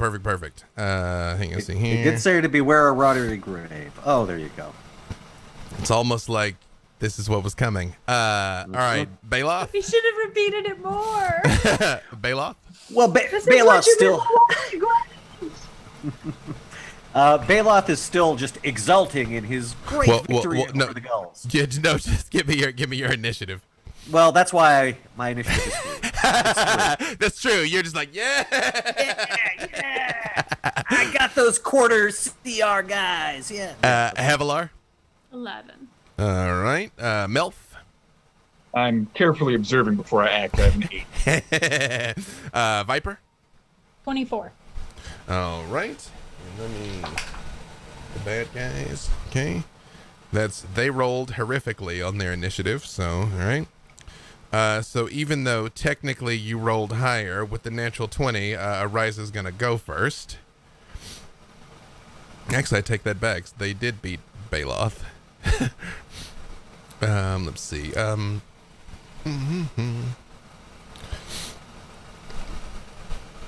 Okay. But Ariza, you are going to be first. What you see, give me perception with disadvantage, Ariza. Because it's hard to see underwater. Perception, you said? Yes. All right. First one's an 11. And the second one is a 22. Something has you. You don't know what it is. It's got you by the ankle and is just pulling you out deeper into the water. And you can kind of hear. But it is your turn. I would like to bend down and touch this thing and cast Inflict Wounds. Perfect. Is that an attack for you or a save from them? It's for me. Okay. Let's see. It is a... Ooh, it's a 16. That is enough to get it, though. So, yes, you do connect. Okay. So that is 38 points of damage. You reach down and you touch his hand and you feel it just like wither and shrivel underneath your grasp. And it lets go of you and you're able to break the surface of the water, but it already pulled you about 20 feet out. And you see other shapes swimming around you in 2 very large shark fins, Ariza. This is getting really awkward. I'm gonna exit stage left. Don't bother, Fala. Your swim speed would be half of your land speed. So what is your speed normally? 30 feet. So you can start swimming back, but you won't make... Actually, hang on. Let me tell you exactly how far it already pulled you out. It pulled you 40 feet out into the water. But you can start swimming back, but you'll make it back 15 of your 40 feet if you want to start swimming back. Well, it's like they always say. Just keep swimming. Swimming, swimming. Swimming, swimming. That's how you stay winning. Viper? Not great options here. I assume that I saw everything that happened with Ariza, so I am going to pull a 180 and come back down. Can I get back to... You could get to the shore. You couldn't get out into the water. Well, you were up on the cave. I mean, I would say if you wanted to, like, say you crawled out in the cave over the water and, like, came down, you could get in the water. But you would be in the water with... Well, I'm not getting in the water. I wanted to know if I could get to the shore. Yeah, you can get to the shore. Mm-hmm. Okay. Yeah. You're then fast. I am. So, yeah, I'm definitely going to run to the shore. And I'm going to... hopefully employ my fast hands to quickly get my rope out and throw it to her so I can hurry up and get her back faster. Same thing. Give me athletics. This could be straight athletics here to see how well you yeet this rope out towards Ariza.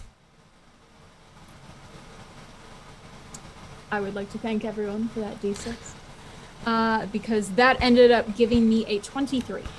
Ariza, you very much see your friend come down the wall and like hurl this rope out, and she lays it like right in front of you. So in the next round, if you decide to use the rope to use your action to try and get out of the water, you'd be able to move at full speed instead.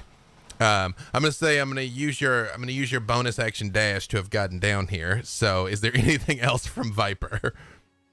I mean, no, she's just focused on getting Arisa out of the water with the sticky hands. Perfect. All right, Havilar.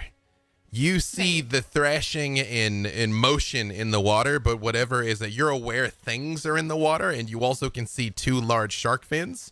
But whatever else your foes are have not revealed themselves yet. And I'm aware that Ariza is out there, right? Everyone saw all of that. However, let me check something here real quick. We're gonna do this. We're gonna let fate decide. You guys will be 1 through 6. I'll be number 1. Here we go. Viper. Knew it. Every time. While you're kind of like trying to pull on this rope, you don't notice the fact that one of the crew walks right towards you and walks right through you, like you're not there. I don't notice. But when Personally offended. But when it does, you feel just a chill go through you, like death itself, and you will have disadvantage on your next roll. It's just like freezing, penetrating doom, but it just walks through you like it's going over to pick up a crate or something. I can't use my uncanny dodge in any way. It's not an attack. It just happens. It's just doing its thing in the midst of the chaos. Feel attacked. Yep. Okay. So I have, I'm sorry again. So I have disadvantage. The next thing you do will have disadvantage. That's okay. All. Yep. But Havilar, it is your turn. Okay, so when we started and we were supposed to pick magic items, I gave Havilar a ring of water walking. Perfect. Turns out it was a good choice. I would explain this by saying Parita's patron has a lot of magic rings, and maybe she just borrowed this one. Perfect. Okay, so she sees Ariza out there, and she sees her get the rope, but she's gonna run out over the water and kind of have her back so that she has time to pull herself up the rope. And if there's anything that's within reach, let's go ahead and attack it, because she's really bad at rhyming, but she's sometimes good at hitting stuff. Absolutely. As you get out over the water and look down, you see 7 Sahuan swimming through the water, armed with spears. To those of you that aren't familiar, Sahuan look like just awful mer people. They are green and fish-like with long clawed hands and webbed hands, and they're carrying spears. And you also see 2 very large sharks that are out there with them. Well, actually, I guess you can't tell if it's a were shark that's in shark form or if it's a... You couldn't tell. Shark. They're big old sharks. I'm just gonna assume it can turn into a person, though. It's true. It's a valid life choice. So you essentially have your choice essentially of any one of the Sahuan, or perhaps multiple Sahuan. You have a reach weapon, or one of the sharks, as they are all very much are kind of circling around Ariza, and some of them are heading towards the shore. Like Oh, sorry, go ahead. I would just say it is clear to you also that some of them intend to pull either you or Melf down into the water also, because you two were, and I guess Viper also. You're all the closest to the shore. I'm flying. Yeah, you're invisible too. Yeah, you're flying and invisible still. Nothing's happened to reveal you. So, although, wait, have the minute meteors, do they appear before you launch them? Oh, okay. Yeah, they'd be floating. Okay, got it. All right, I will go ahead and attack more of this Sahuagin that are closer. Perfect. So first attack is 17. That is enough to hit it. Okay. And it's oh man, should I just hit the same one twice? Well, how much damage do you do first? You can see what the damage and then declare if you like. It's 7, but I also want to use a superiority dice to make a goading attack. Okay. Which will do what? God, which means I have to think of a rhyme, doesn't it? It does. What it does is I do extra damage, and then that one has to make a wisdom saving throw. Mm-hmm. So that's actually going to be 9 damage. And then it can only, if it fails it has to only hit me. Perfect. You stayed very much fails. You stab it, and you see its blood go out through the water. And the sharks begin thrashing faster, and the other Sahuan all you hear it coming. It's almost like frothing in the water when they smell the blood. Oh no, and the gibbering mouther's back. Yeah. It just comes down from the ceiling.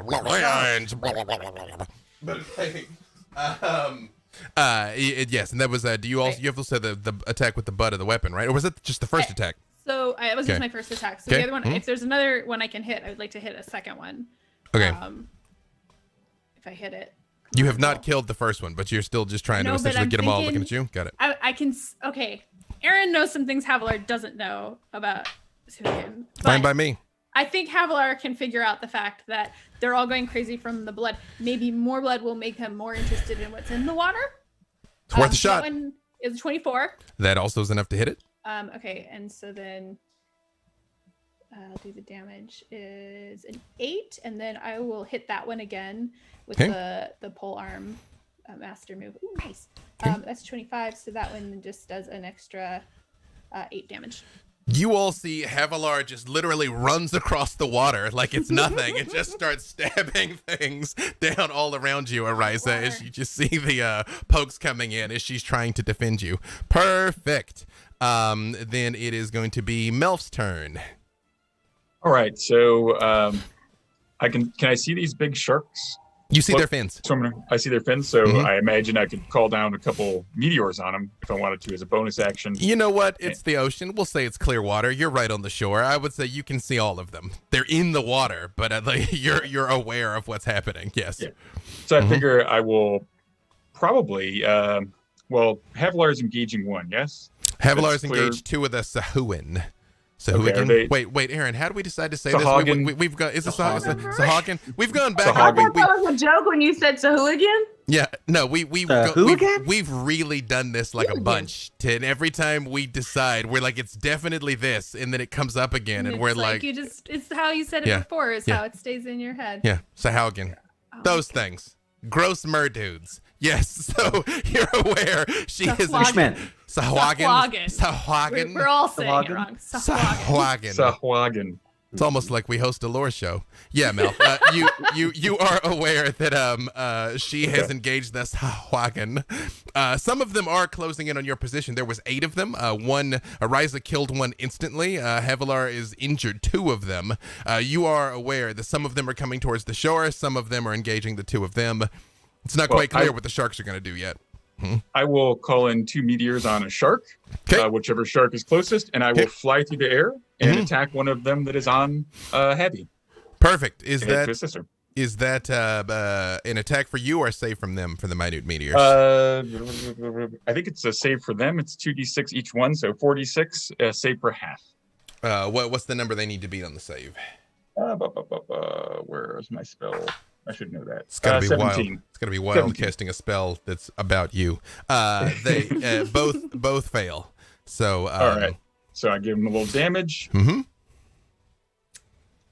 All right. Looks like they take not too bad. 19 points. Perfect. You boom boom, and you see the shark begins to like roll over onto its side there, but it is still up and fighting. Now again, Right, and- Havilar has damaged 2 of them. She's damaged one of them worse than the other, basically. If your goal was to go after that, I'll attack whichever one I can attack most easily without getting in her way. either. And it's the one that's less damaged. Then Okay. I'll do a dirty 21, That is a hit. and the damage is 14 points. Even though it was the one that she'd hit it twice in Havilar while you're engaged this thing, you just see the green sword. It kind of like floats up to the surface as well. And I'll Yep. just keep flying around. Gonna, Just gonna do a cover up. thumbs up because you don't have to rhyme a gesture. However, it is now the Sahuagin's turn, 6 of which remain. 2 are going to attack Ariza, 2 are going to attack Havilar, and 2 are going to attack Melf because they got their reach weapons as well. Unfortunately, one of them crits on Ariza immediately. Don't I have luck? Yeah, do you want to take the crit from it? Yeah. You monster. Yeah, you do. And then that 20 became a 3. Okay. So what's your AC by the way, Ariza? My AC is pump, pump, pump, get it, get it. It's 17. You see this creature just like descends on you, stabbing and snapping, and you see its jaws come near you, and you just almost feel like the hands of your deva just pull you slightly to the side as its like jaws snap past you. Can I thump it on the nose though? Absolutely. You thump for emotional trauma. What is Havilar's AC? Havilar, AC? 16. 16. One of them manages to stab you with its spear, Havilar, for 8 points of damage. However, you do, when this happens, you hear it goes, and one of the sharks breaches up out of the water, and it crits on you, Havilar. What? Well, they get advantage when you're bleeding. But I wasn't bleeding until then. But Until then, that's how they get you. they eat each other. That's what they do in the lore. They eat each other. That was the goal. It was a good plan, except the problem is they can telepathically command sharks. That's the problem with the wait. I lost it again. What did we say it was? Sahuagin. Sahuagin. All right, how bad is this? 44 points of damage, Havilar. As you all see this giant shark just into Havilar. Give me athletics, Havilar, to see if you can stay on your feet here against this. Because you got hit with a whole bunch of shark. I'm gonna need more 16. rope. You are able to kind of stay on your feet. Is it just kind of like still holding on to you, but does not pull you under the water, Havilar? Still kind of like standing your ground there. And Baloth, it is your turn. All right. So Balot's on his flying carpet, no longer invisible because he has the spell. Yep. He will use his action to concentrate on his ring and summon his Jinn Najim. Why do I? Oh dear. Najim, my friend and trusted advisor, do me a favor and rescue Ariza. Yes, it would be, if she were to die here, she'd never live it down, I suppose. And you see Najim does fly towards Ariza. Anything else from Baloth? So now Najim should be able to move and cast a spell. Like he's probably yeah. What do you want him to do? Okay, basically get her out of the water and away from danger, and then probably onto dry land or up onto the carpet because I'm alone on it now. So okay. Anything else from Baloth? That's it takes an action to summon him. So perfect. Bonus action. Anything? Right now, we don't have anyone on dry land except for the ghosts, right? Viper. Viper is on dry land. I'm on Viper dry land with a rope. Sorry. I meant like opposition. Like the ghosts just seem to be on automatic, right? Yeah, they're just doing their thing. And the Sahuagin did not exit the water because it was a target-rich environment in the water. So they've stayed out there for now. I've got something I can do as a bonus action, but I'm going to save it for now. So yeah, I just summoned Najim, get him to save Ariza. Najim does fly down Ariza and scoops you out of the water and just like flies straight up. And he looks at you and he says, "Can you fly if your wings are damp? I don't know how that works. I don't require wings to fly." You could just carry me and we'll call it fair. I'm sure they'll be good once they dry in some air. Why are you all doing this rhyme thing? Master Baloth, shall I resolve this rhyming nonsense? I've said it before. Oh, yes, that would be good if you could lift our curse, and then we wouldn't have to speak in verse. You could have done this all along. We've been walking around like we're singing songs. I can only summon Najim once a day. I didn't want to waste it. Oh, I think it worked. I don't have to rhyme. Najim lifts you all from the curse of the rhyme. And normally I don't like to take breaks mid-combat, but in this case, I'm going to make an exception. So we will do a quick 10 and come back to the top of round 2 as you all are fighting the sharks and the Sahuagin. I lost it again. What is Sahuagin? Sahuagin. Which, honestly, that is how it's spelled if you look at it. And I still find a way to do not that. Sahuagin. I will just say one thing, Ariza, especially as you get pulled out of the water by Najim. You look down as one of the Sahuagin, like, still tries to, like, clamor to pull you back down, and you see the twin crests of Umberlee burned or branded into its chest. And with that, we will be back in 10 minutes. Don't go nowheres. Yes, as I said, the ship is departing, essentially, of its own power. Again, not propelled by any wind or sail. The ghosts have gotten on board, and it is leaving. And yes, what would you like to do there, Viper? So I'm on the shore because I was helping Arisa. So seeing it leaving, I'm going to literally leap into action and jump onto that cave wall that I jumped off of and try to like skimmer on over and, you know, just YOLO and just try to jump right into the ship. I would or say, actually, you know what? I will try to jump onto the side of the ship. I would say with all of your speed and spider climb, you could just beat feet down the edge of the dock and just jump out and basically stick to the side of it. Oh, okay, in my head it was like much farther out. Okay, No, it's a fairly small I dock. want. Okay, I want to jump onto the side of the boat. Do I see any kind of you know, hole on the side where there would be the chain for the anchor? Yep, you do. The anchor is up, but yes, you do. Okay, I am going to try to shimmy over to the anchor as much as possible. Do I have? Is your goal to gain access to the hold, basically?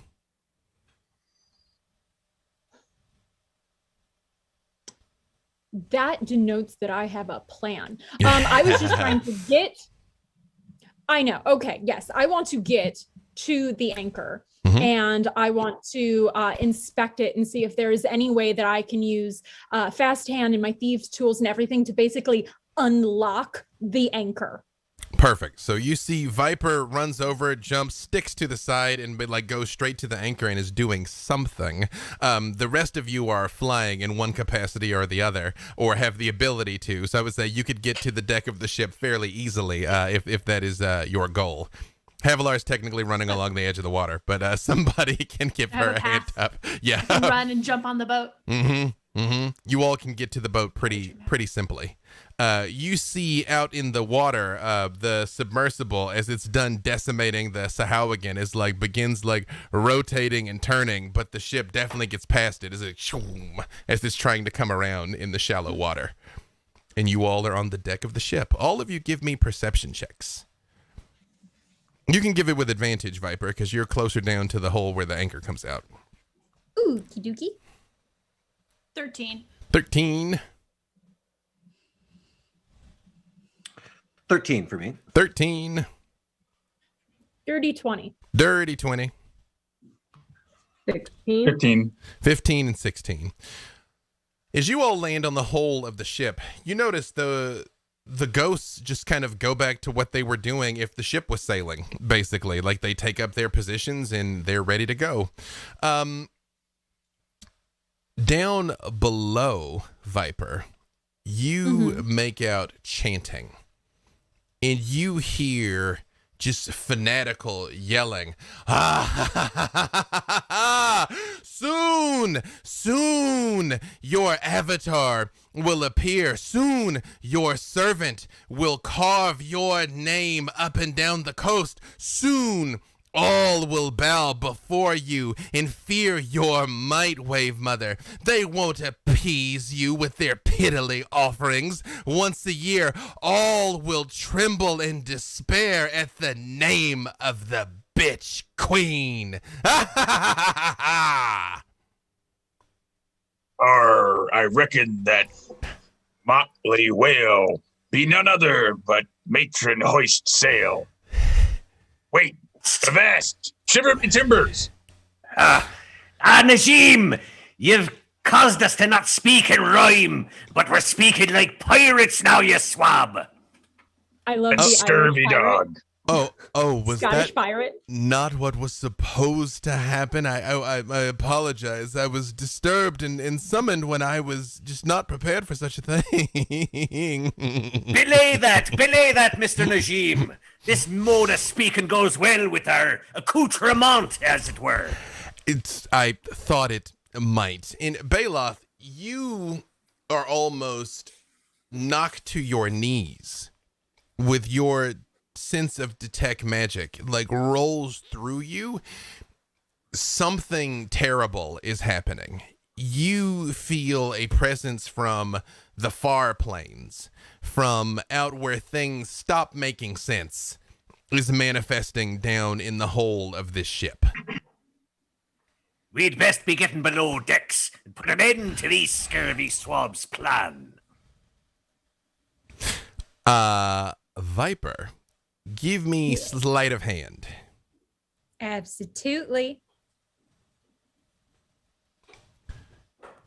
That is a 26. You're pretty sure you could drop the sail, but you would have to like shimmy through this hole You mean anchor? Yeah, the anchor, yes. But you would have to like get down in there. Like you have from here, if you just cut the chain, it's just gonna drop. But I mean, if your goal is to lower the anchor, you're pretty sure you could figure out how to do it. But you would have to go in to do it. And then that is my focus, is to stop the ship with the anchor. So I'm going to focus on that. Perfect. When you get inside, give me another perception check, Viper.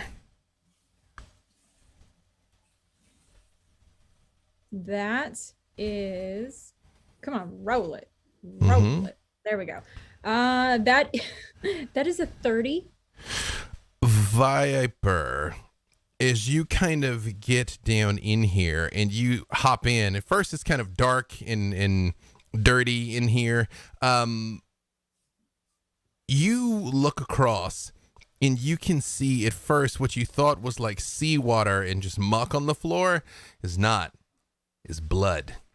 There are rows of people that are stacked up in here that clearly have been offered as blood sacrifices, and holes are drilled in the floor so that their blood could drip down to the floor beneath, where you hear this cackling coming up. Okay. Are all the people? It's the crew. You recognize some of the ghosts you see walking around. It was them. Okay, so the actual humanoid shells are very, on. very dead. Okay. So again, I just want to make sure. So I'm in a room, ton of corpses, holes in floors with blood, and I'm in there working this anchor. You believe you could drop the anchor though. Where is the chanting coming from? The floor below you. Got it. Even further down. And is the room that I'm in kind of sealed, or is there any way that I can kind of like give some serious eyes to people in?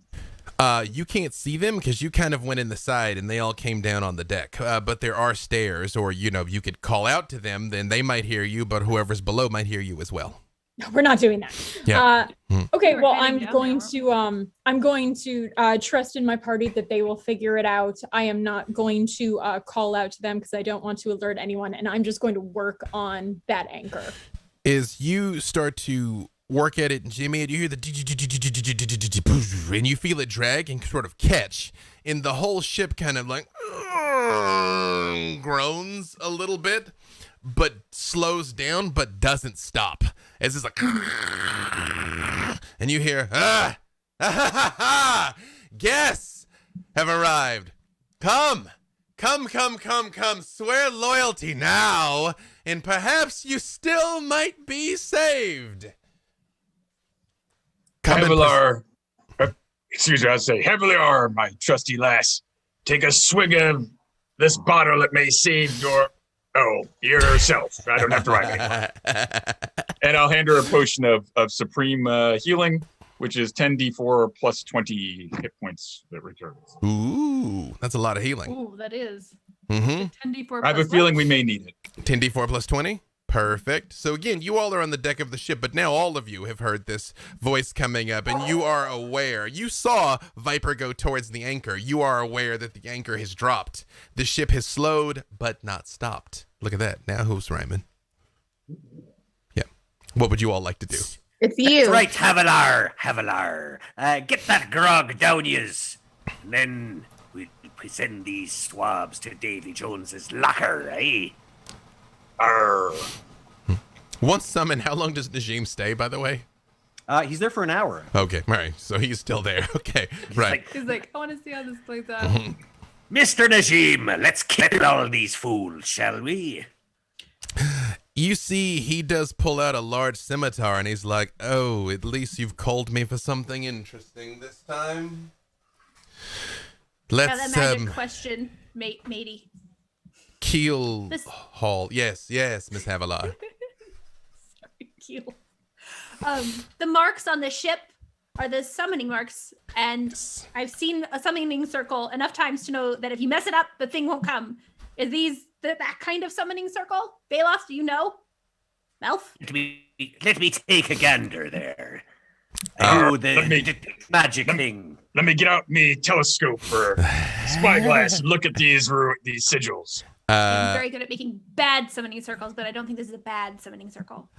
Like crappy summoning circles. Arcana. Alrighty.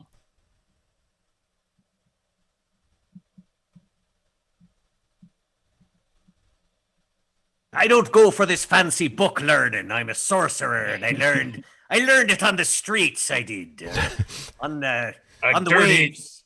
A dirty 22, which is my favorite kind. That is the best kind.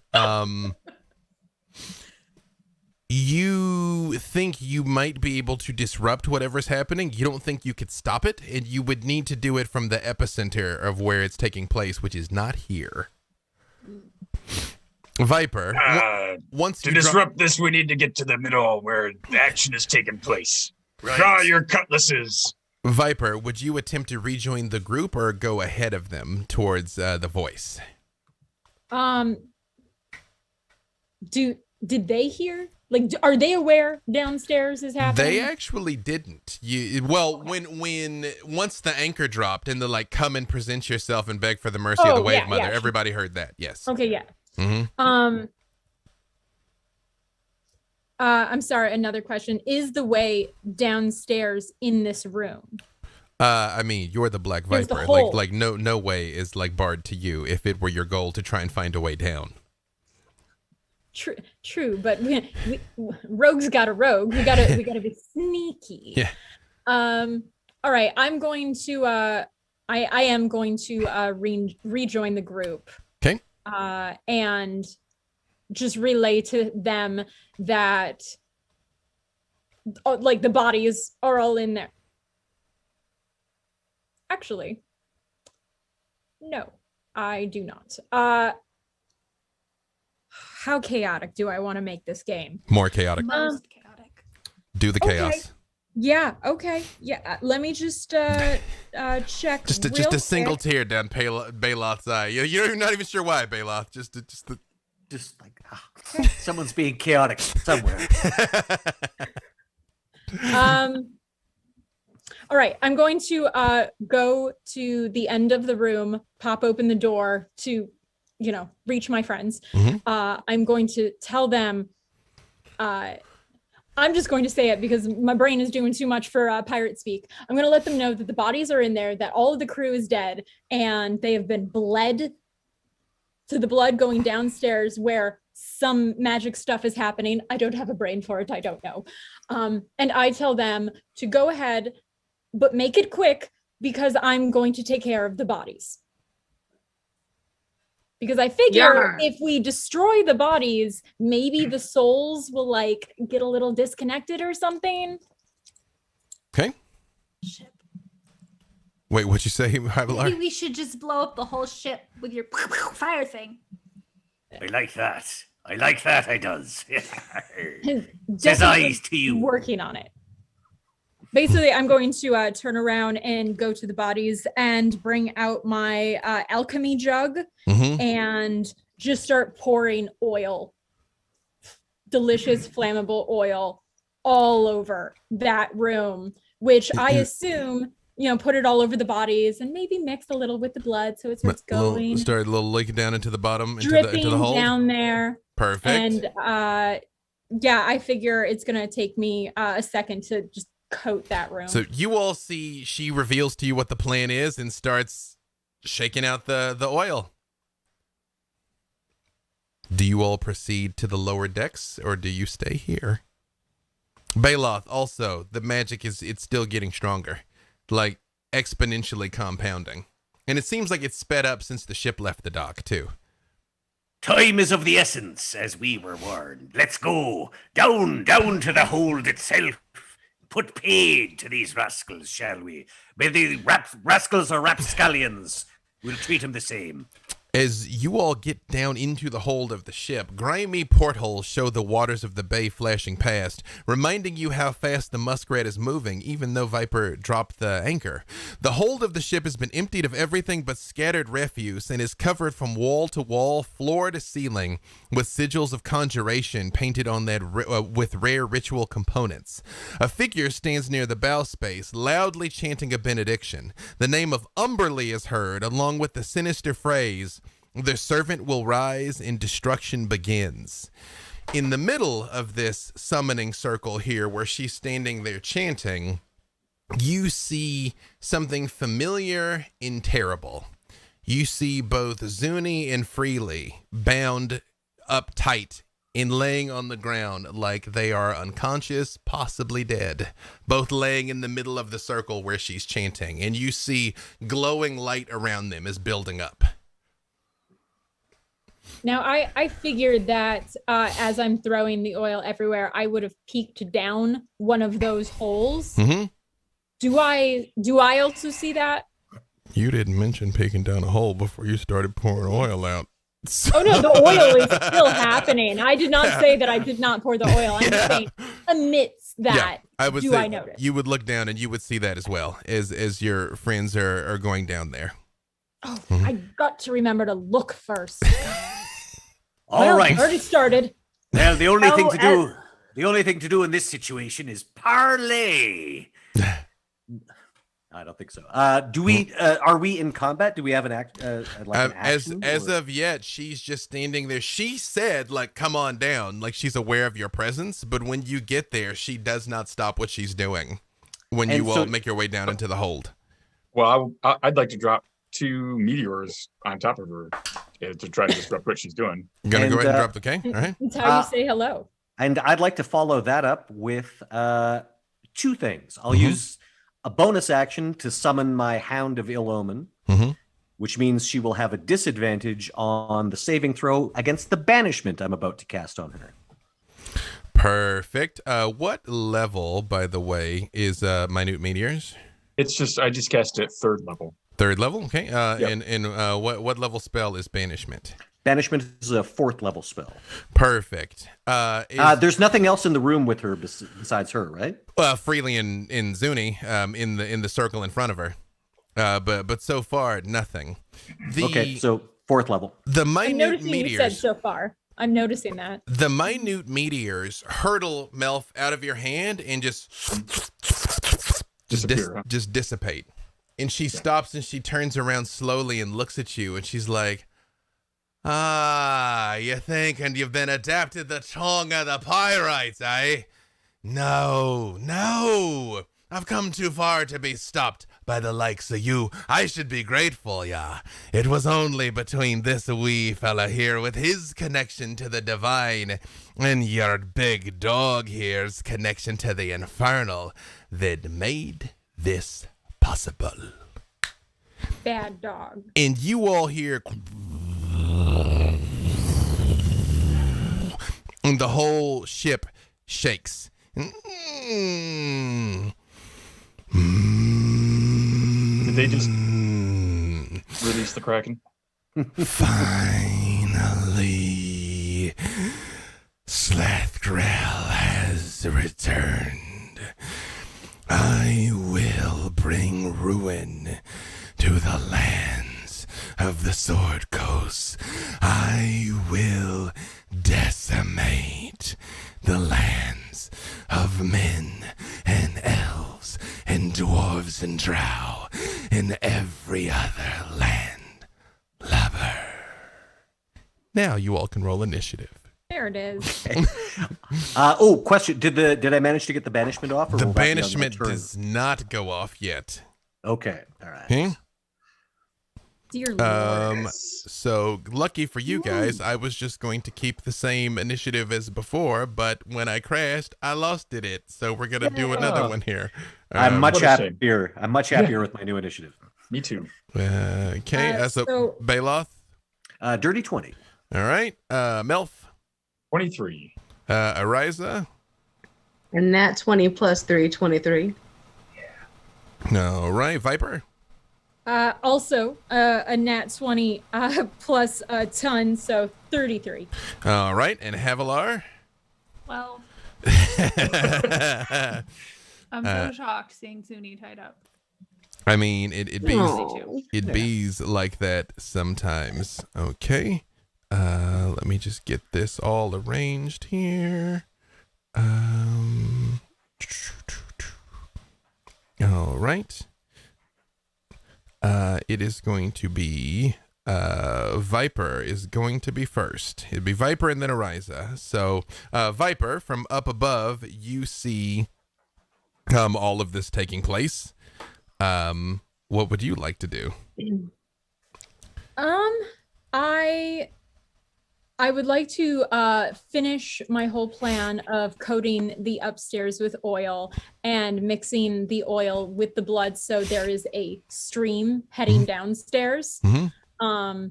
And then I want to not light it on fire and join the group downstairs. I want to do that in the shadows as sneakily as possible. You're gonna do a sneak, yes. Then yes, I would say you would be able to make it down, and you have a fairly good authority that you could set this whole thing on fire at any time. Yes. Like I want to also like whisper and let everyone know definitely that oil, fire, just waiting for the right time to light this up.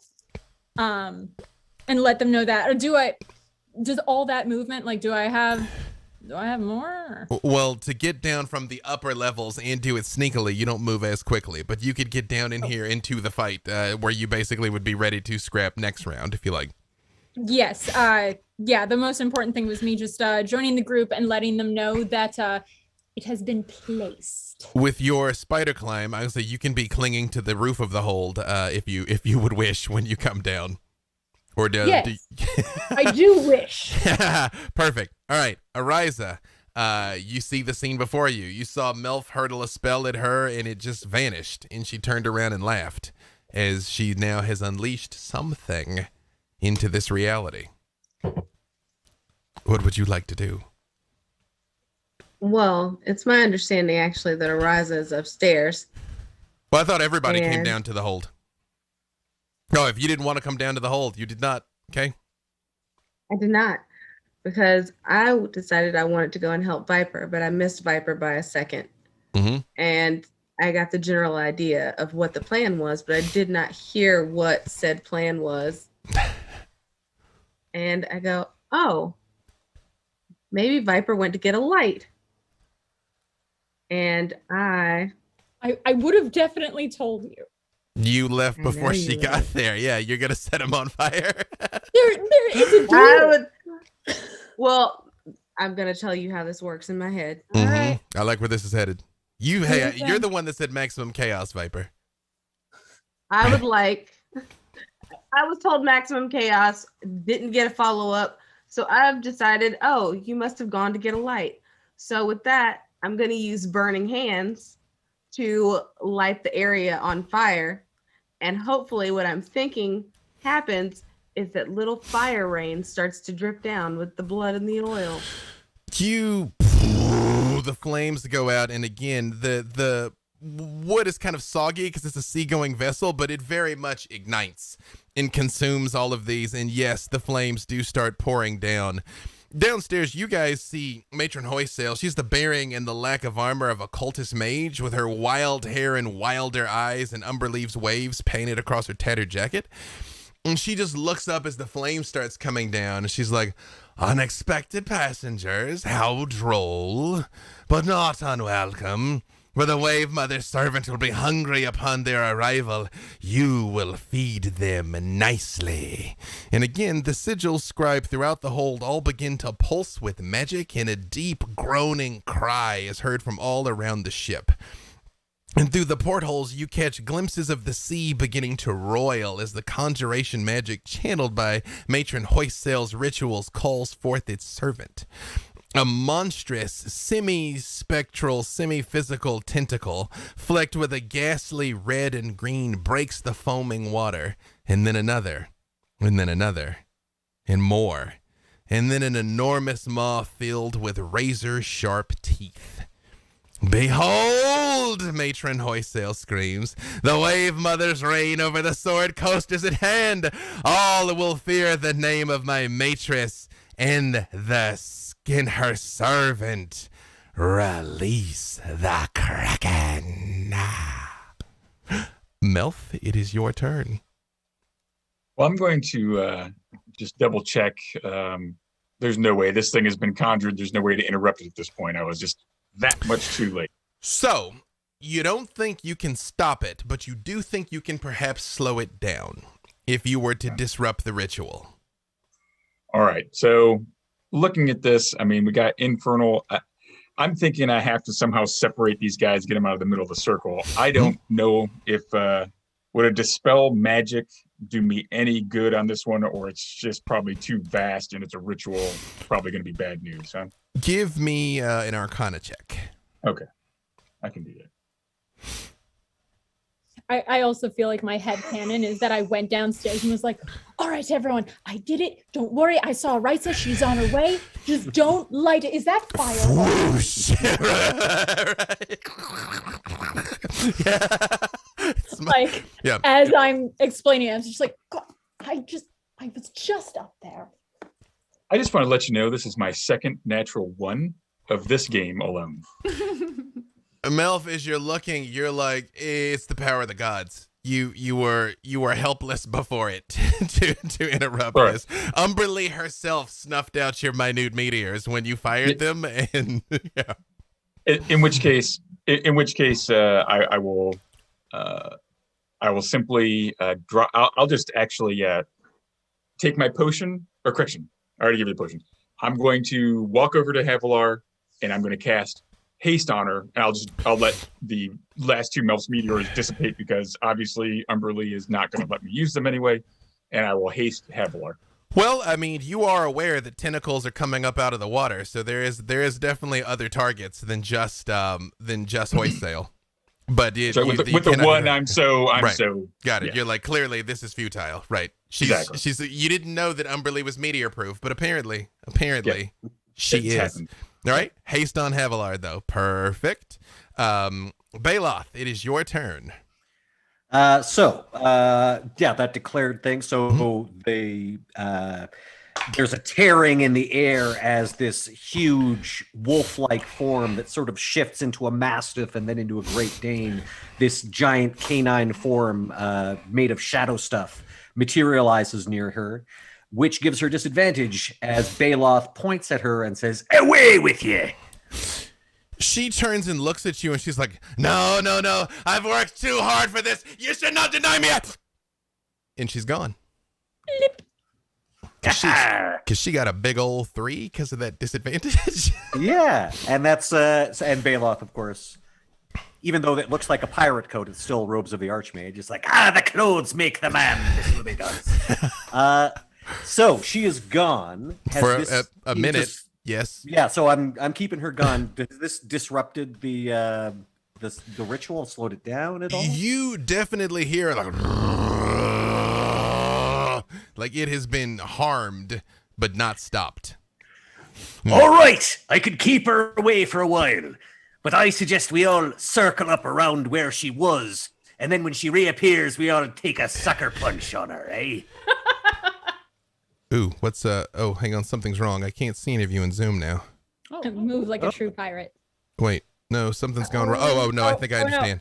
I think, okay, I got it. Sorry. Okay. Are we back? Are we yes, back? yes. Well, they could hear us the entire time. They just couldn't see us for a second there. But I has done a fix. Disappearing champions. It's true. I also banished the call. Yes, that's what happened. That was the banishment spell.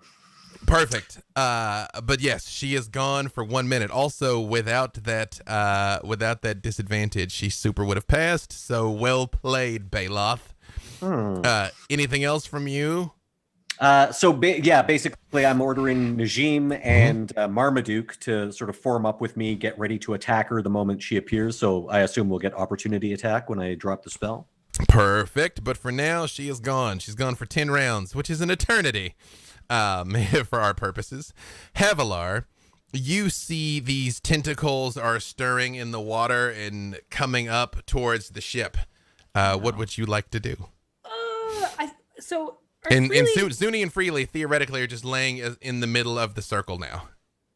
Are they alert or not? They are not moving. like They're deaf. not moving. They're not speaking. I feel like getting them out of the circle would be a good idea, but also not sleeping on these tentacles.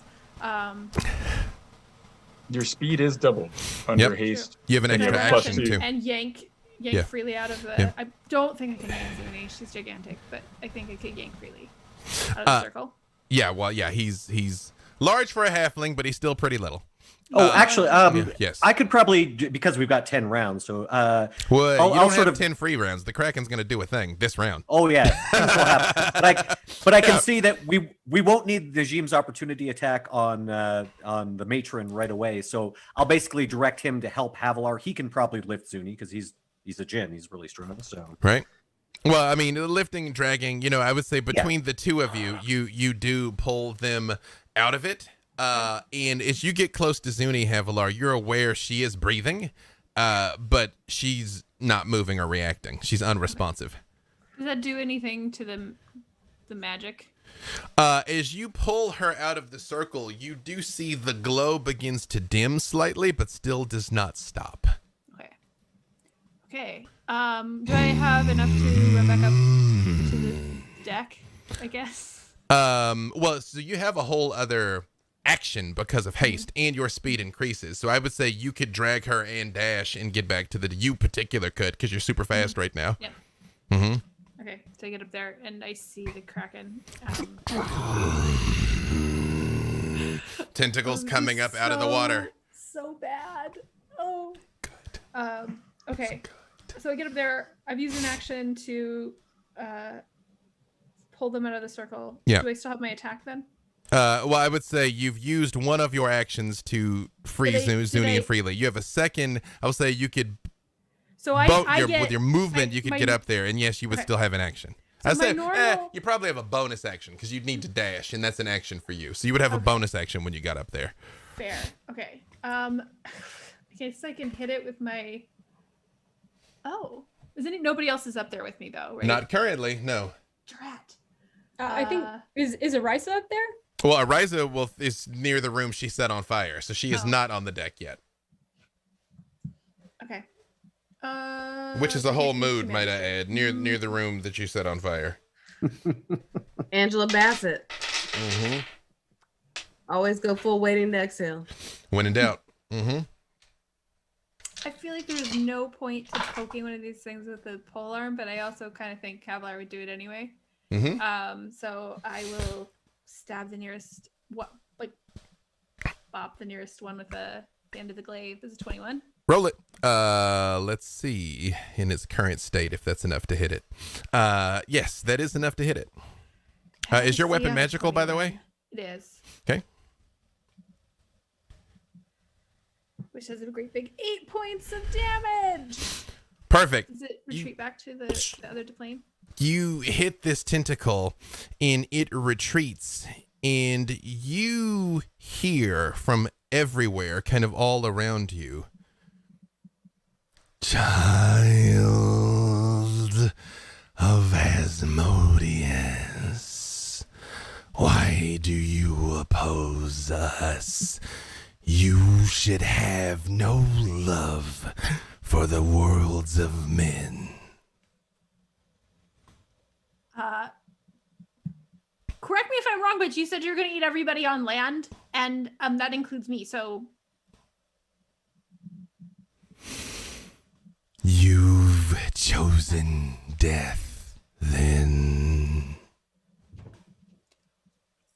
not intentionally. But you can walk on water, so. Perhaps I shall simply consume you I'm out. last. And you guys hear and lightning erupts all around the ship. All of you make dex saves. You have an advantage on dex saves because you're hasted. She has advantage on dex because she's hasted. No problem. All of you dex saves.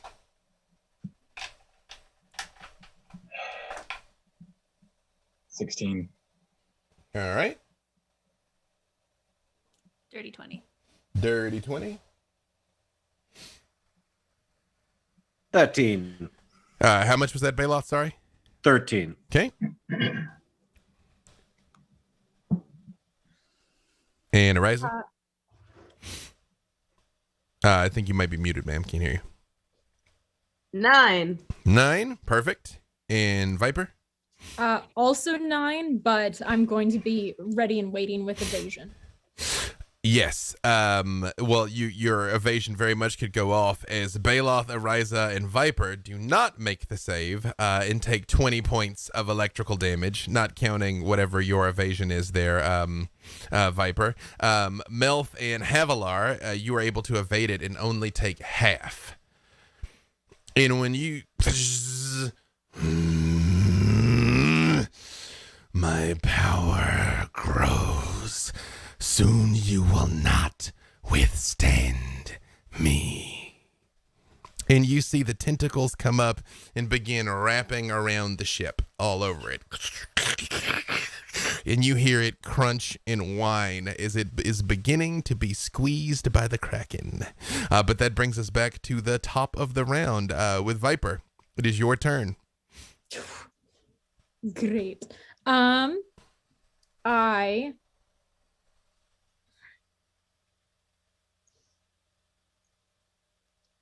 Is there any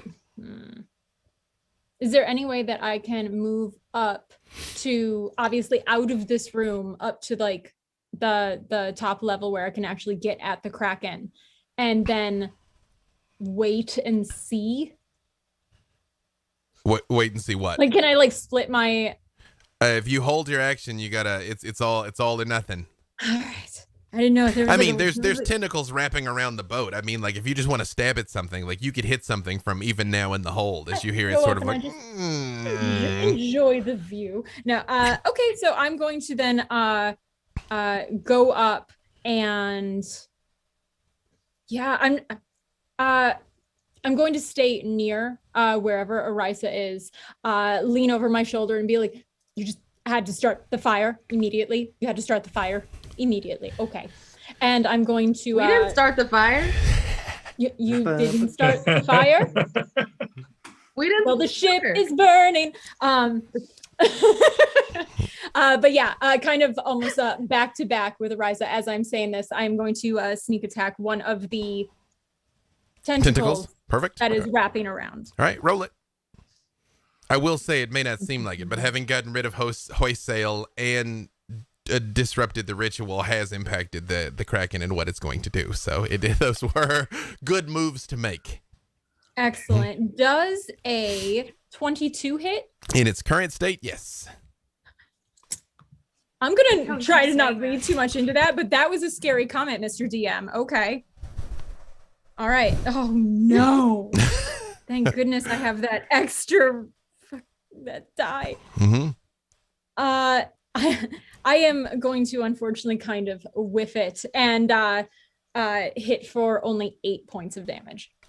You stab into it and you see It takes a second, Viper, as it's still like mostly spectral, but you hit something and you pull it back and there's blood on your rapier. Like something is manifesting, even though it's not quite here yet. Even though it still looks like a modeled patchwork of spectral and real. Okay, I am going to yell that out for everyone else to let them know that it is like I'm going to scream out, it can bleed so it can be killed. Aye, but this isn't even its final form. It's over 9,000. Flames are starting to spread out below deck as you all, those of you that are down in the hole, like the dripping oil is starting to like spread out a little bit down there. Ariza, it is your turn. Ariza is going to go over to the side, and as she's standing there, there's a slowed down, chopped and screwed version of a song that sounds a lot like Disco Inferno, but it's like Legally distinct. And her wings, like at that moment, dry out, pop out, and flame up, and she starts to rise up. Her eyes are glowing gold, and she is going to activate her Radiant Soul. Mm-hmm. And I love it. Each, like per action, it adds +9 radiant damage. So I'm going to just combine that with a thunderclap, which I have at will. So she rises up, boom, claps her hands together, and her wings fly forward at the same time as she does it. So that would be.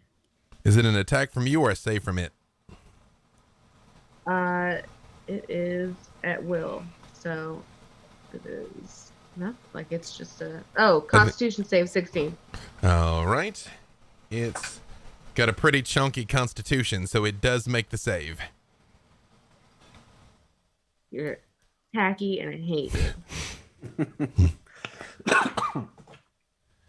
You hear in your mind, Ariza.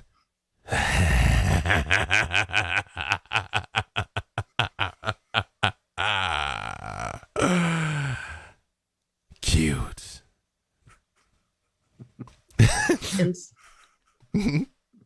Insulting. Anything else from Ariza? Is it half damage on a save or is it all or nothing?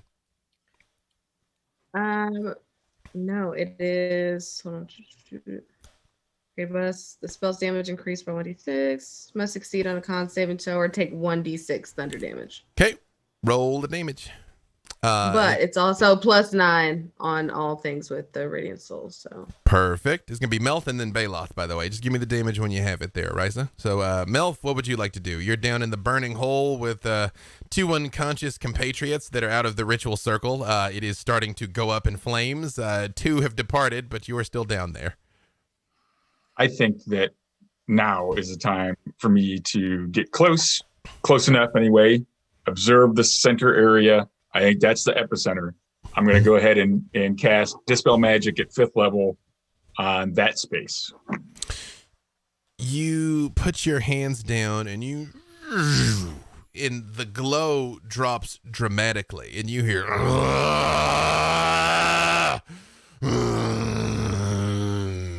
you are definitely affecting it with this. Good. Awesome. I'll do that. Am I beginning to choke or take any adverse effects from the burning or not currently? Soon, okay. But not currently. then I'm gonna stay there and plan on doing another Dispel Magic next round. Perfect. You definitely get the distinct impression you are harming it with your efforts, though, to do this. Perfect. All right, Baloth. Seeing that Melf has moved in like that, Baloth warns him, "Just so as you know, Melf, I'm bringing her back right quick. Hopefully she won't be around for too long if you get me drift." So got Najim and Marmaduke in position. Baloth is there as well. He's not in melee range, but he's ready to cast a spell at her when she reappears. So yeah, I guess so it's just like a free action to just drop my Dispel and bring her back, and then we all get our opportunity attacks. I mean, do you want to bring her back and deal with her currently, or do you want to fight the Kraken first? Because it is a free action just to bring her back or leave her out of the fight. I'm thinking like sorry. Can I get in on this action if you tell me? Yeah, just like Opportunity attack. that. It's like we've got she's gonna be popping back. We might as well just hit her with everything we have. Her just coming back will not automatically give you opportunity attacks because she's not moving out of your space. She's coming into it. But I will say you can get a surprise round. Where she doesn't know that she's being brought back from a pocket dimension. Yeah, sorry, wrong term. I meant surprise attack. So so that will be Najim, who basically gets 3 attacks with his scimitar. Marmaduke will get an attack. I'll cast a spell. Melf. Yeah, so we'll all just we're gonna Havilar, Raisha, and Black Viper are up on the deck, right? Okay, so yeah, you can get her. All right, so you're gonna bring her back. Bring her back, and so Najim, I guess, will attack first. He gets +9 to his attacks. Yes. Sounds about right. Melf, I will give you an attack on her because this round you cast the Dispel Magic, but I'll give you a free lick because you knew the plan. I'll take it. So Najim's attacks. First one is. While we're rolling this, meanwhile, just give it to me when you you bet, have it there. Havilar. Up on the deck, what is Havilar doing? Is she the only one up there still? No, Viper and Ariza have both come up up where you can see them now. Okay. It seems so futile to just be like chopping at a kraken. I will tell you, 15 is the number you need to beat. By the way, Baloth. All 3 of Najim's attacks have hit. Okay, perfect. Did you get my damage? It was 1d6 plus 9. So what was the total? It's 14. Perfect. Okay, and I'm just gonna roll since all 3 hit. I'll just roll all the damage together. Yup. I'm very excited for this. And what is Baloth himself going to do as well? He's going to be casting, I believe, an upcast a spell on her, and she'll be at disadvantage. So it does Najim's attacks do a total of 18 points of slashing damage. Okay. In addition, he does. Sorry. He does 8 points of lightning damage and. Sorry. So complicated. And a point of thunder damage as well. Perfect. You see, even though she clearly is not prepared for any of this, when she appears, she looks very shocked. His wounds are not as deep as you would expect them, to see the extent to which he's just like teeing off on her. He is cutting her, but not as deeply as you would expect, and he is shocking her, but it is not burning her like you would have thought either. Okay, interesting.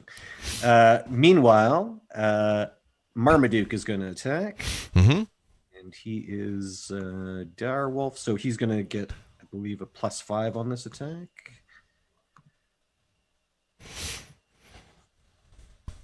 Just for the records, if you're clicking around through things, minimizing zoom breaks everything. Just that's a pro tip. Yeah, pro tip. Hold on, I just got to see his damage. So I don't know if you caught Melf hit for 15 points at AC 25. I did not. 15 points per 15 types of what kind of damage? It's a longsword. It's a magical longsword +3. Magical longsword. Perfect. Okay. Yep. Slashing, I guess. Okay. Perfect. Does she seem to reel back from Melf's attacks at all? It does not seem like when he cuts her, he cuts her. Okay. In a way that you would expect. Are Najim's attacks considered magical? I don't know. I'm not sure. I would ask you if Najim's attacks are considered magical.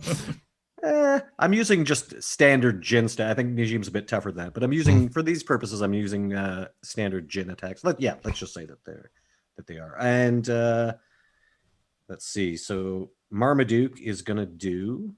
Hold on, I think it's 2d6. That will be not great for Marmaduke. A total of 4 plus. Come on, where's your bite?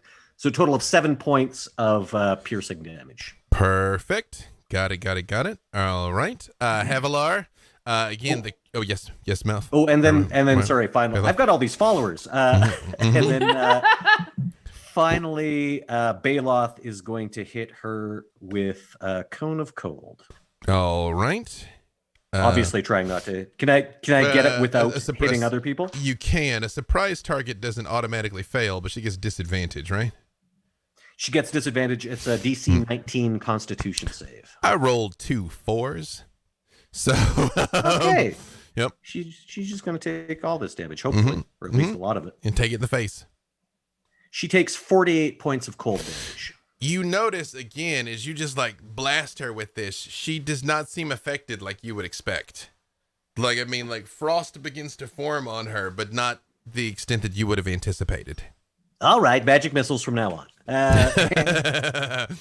right, anything else? And from that's Bela? everybody. All right, That's everybody. Havilar, up on the deck. Okay. Just to clarify, so I have attack, an extra attack, and then haste lets me have one more action, right? Another action, which if you do another attack action, you can actually attack 3 more times. It gives you a whole nother action. Goodness. Yeah. Okay. Hey, no, wait, no, I'm saying that wrong. Haste just gives you one more attack. Sorry. That's gotcha. not another attack. Well, now I've confused myself. Hang on, let me just double check. I got too many versions of this game flying around in my head. One weapon attack only. Yeah, an extra That's okay, because I attack. had it. Yeah. I have a different thought. Perfect. Okay. So I will. Okay. So It's, first, I'm just it's gonna. action surge. I'm thinking about that gives you a whole another I attack have one of action, those. which means then you can attack. So I might as well do that too. yeah, so here's how it would work. If you first attack action is attack bonus attack. If you action surge, you then have 2 more attacks, so that's 5. Then with haste, you have 1 more, that is 6. You can Got theoretically attack 6 times. I would like to do almost that. Okay. I would like, and I'll go ahead and do this first, just in case it changes something. I will use my haste attack to summon the imps. Okay. I need help. What's going on out here? I don't even have time to explain that. But there's a big red thing, a swimming ship thing.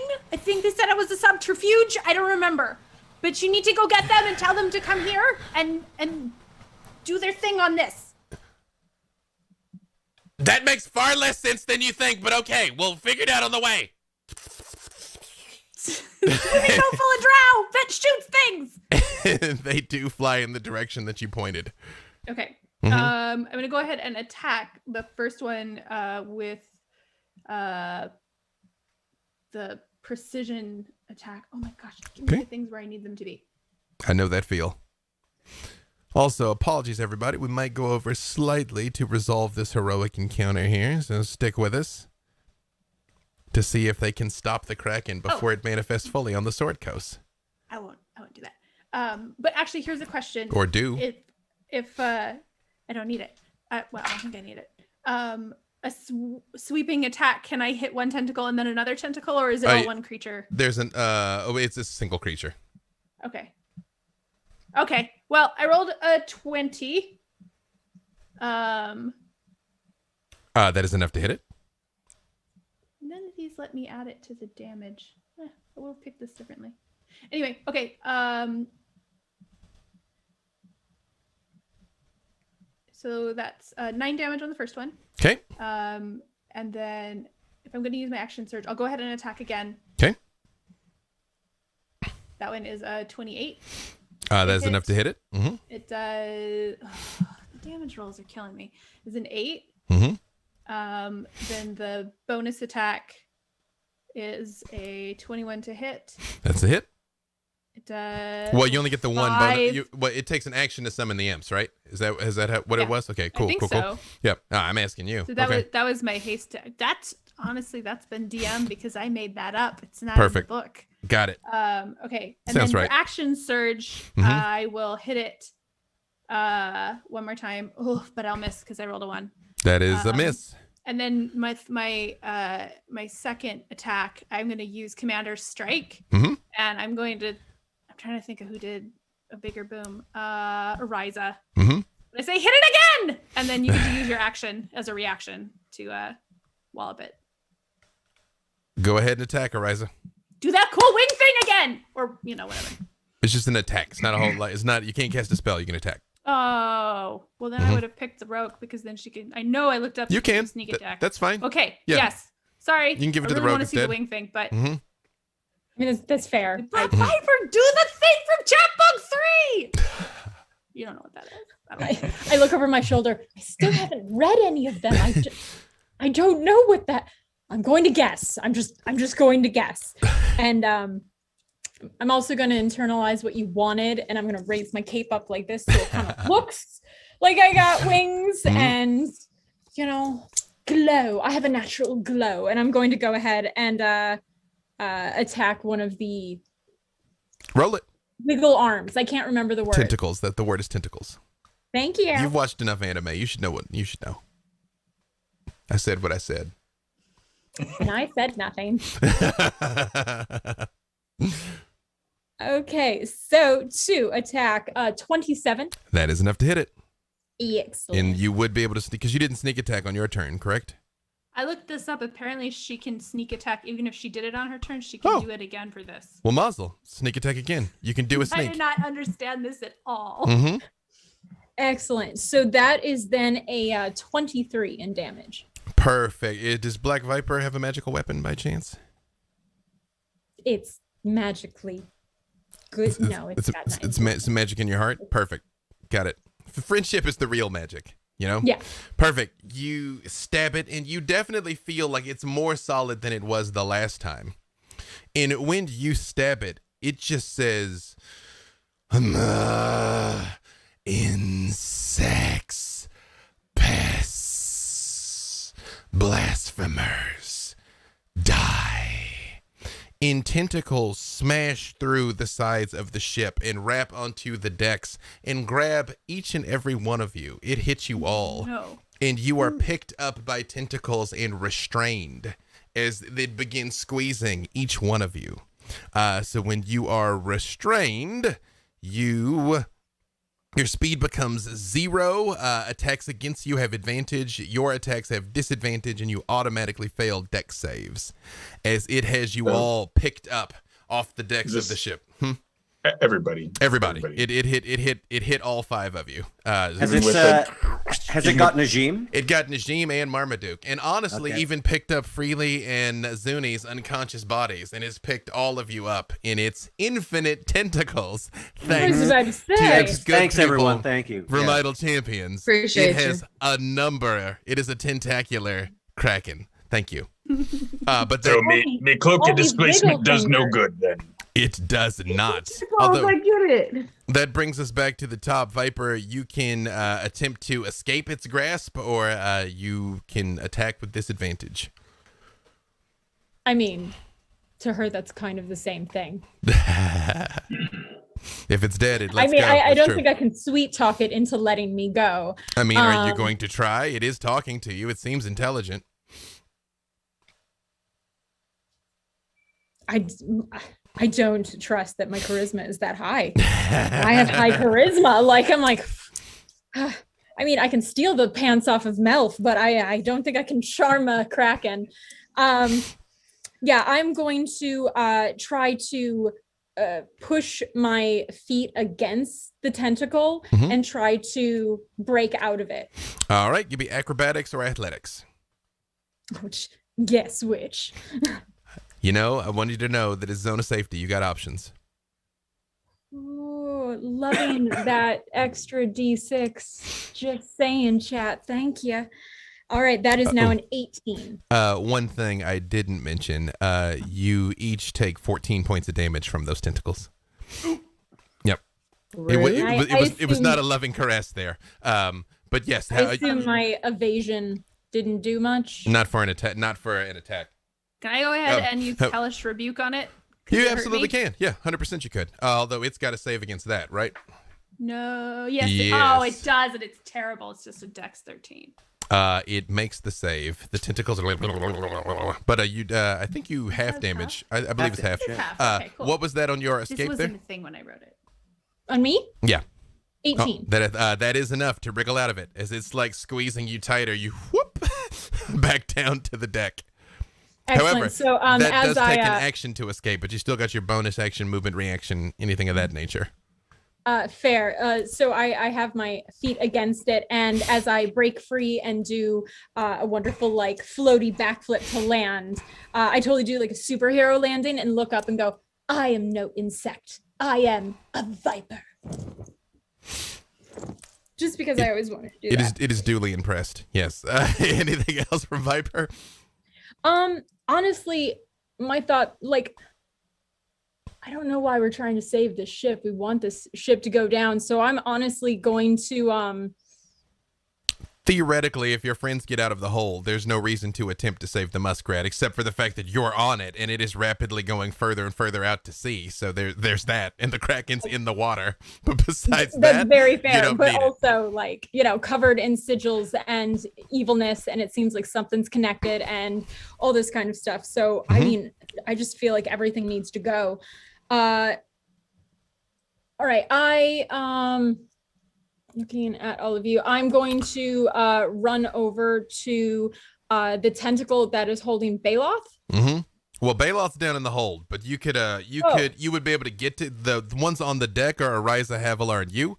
Baloth, Melth, and Baloth's retinue are in the hold. And getting out was my action. Right? Yep. You could get back to the hold, but you couldn't do anything else once you got there. Well, I have a collection of just bad choices. All right. Well, I'm going to. Okay, I'm going to throw open the door to the room that's on fire, and the flames are very much sweeping up the walls and beginning to burn the bottom of the deck now. Like it's like properly on fire now. Instincts to high You're hell, welcome. Yeah, as the multiple burning corpses assault your senses as you breathe it in. I hate that on It's a multiple Viking levels. funeral.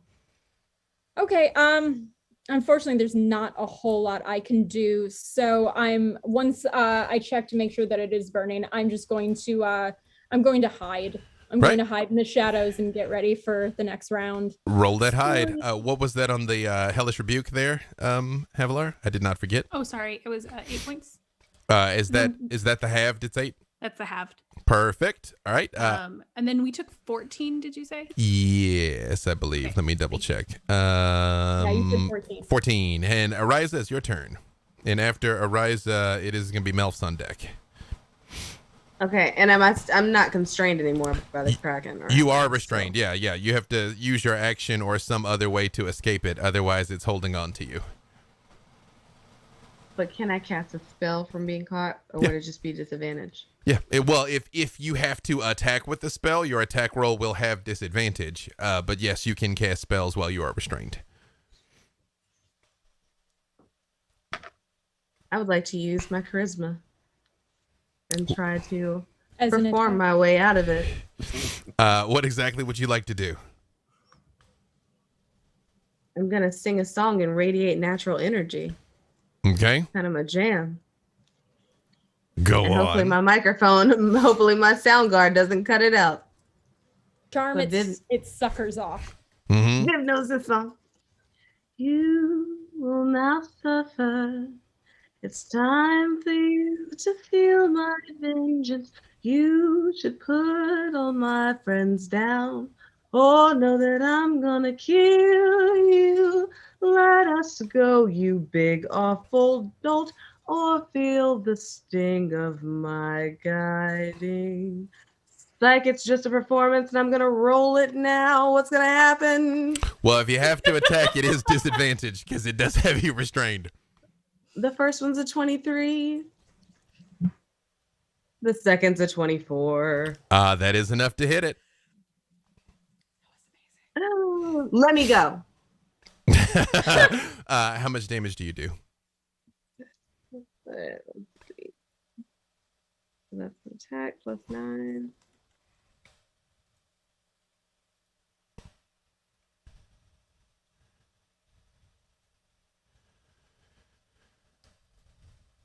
After this, it is going to be Melf and then Baloth. 17. 17. with your guiding bolt. The next attack against it. Oh will wait, no, with my guiding bolt. Hold on, sorry. Mm-hmm. Hold your horses, because I just did that wrong. Mhm. Give me a second. Mm-hmm. Bop, bop, bop, bop. So it's still a 23, but the damage, it's actually, hold on, 34. 34. Perfect. And the next attack against it will have advantage, by the way. Ariza, as you do this, you see the tentacle comes out over the water, and down in the water, you see a pair of partially formed eyes look up at you and says, I'd planned to consume the child of Asmodeus last, but I think I will keep you in a cage to sing for me for eternity. Oh, you were talking about me when you said that? Melf, it's your You turn. were saying, Go oh, that's Asmodeus. ahead. Melf, it's your turn. So this thing that grabbed me, you said, is partially material and partially ethereal? You, especially you as a spellcaster, you and Baloth, really by now, all of you kind of get the idea. She's still in the process of summoning it. Like the ritual is still happening. Like it is Right. manifesting more and more into the prime material by the second. So is it specifically ethereal because the Spear of Zagig does allow me to go invisible or ethereal at will? So instead of being squeezed, if I could just go ethereal for a second, drop down, and then become material again, I would. You would be able to evade it if you were to turn ethereal. Okay, I'll Yep. turn ethereal, and that way, hopefully, that's not my act. I mean, it is bonus it. or something. I don't know. Yeah, I'm like, yeah. Again, this would be one of those things I'd ask you. Yep. I know it's you're the GM, so I just don't want to be too. Got yeah, it. I don't That's a wanna bonus. be- You can bonus action ethereal. Okay, and then I just want to cast Dispel Magic again. Then at 4th level this time, and target a Perfect. different portion of the equation, of the arcane equation that's on the walls. Perfect. When you hit it with the spell magic, this time you see that, and the glow stops, and you hear it, and all of the tentacles manifest fully, but much smaller than they were in their spectral form. Ah! What have you done? I've countered your evil magics. Arr. You also, Baloth, you and Melf also see both Freely and Zuni start to stir.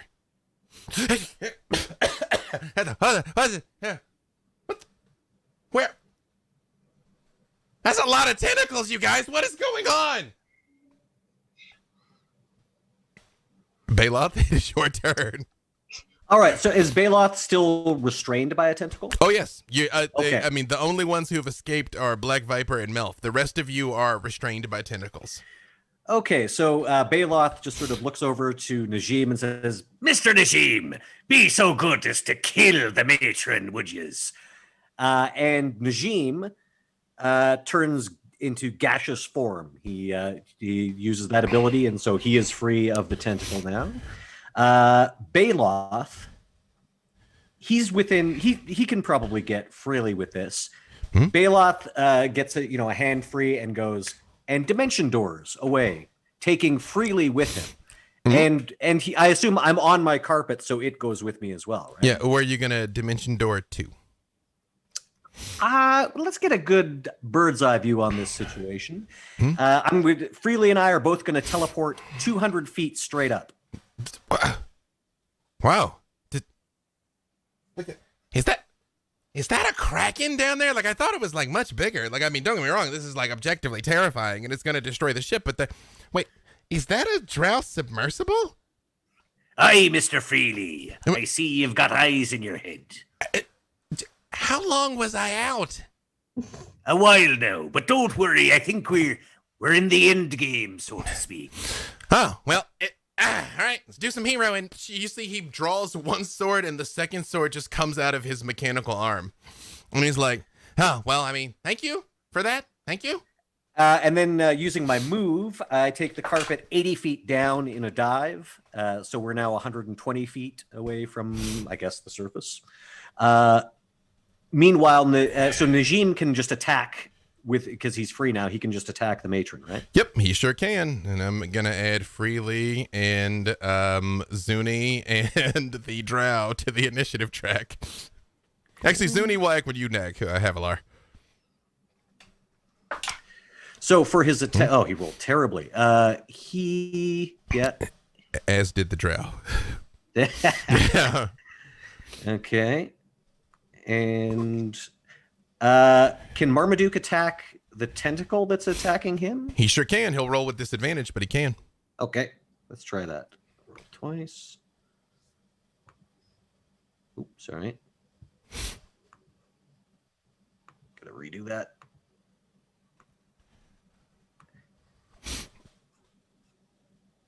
And I don't think either Marmaduke got like an 8 and a 14. Neither of those would be enough.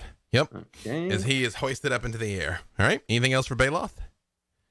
Just hold on. Najim's got one attack left. Let's see if this does any better. Mm-hmm.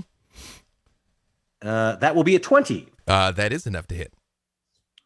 Mm-hmm. So that will do. I know that she takes reduced damage, but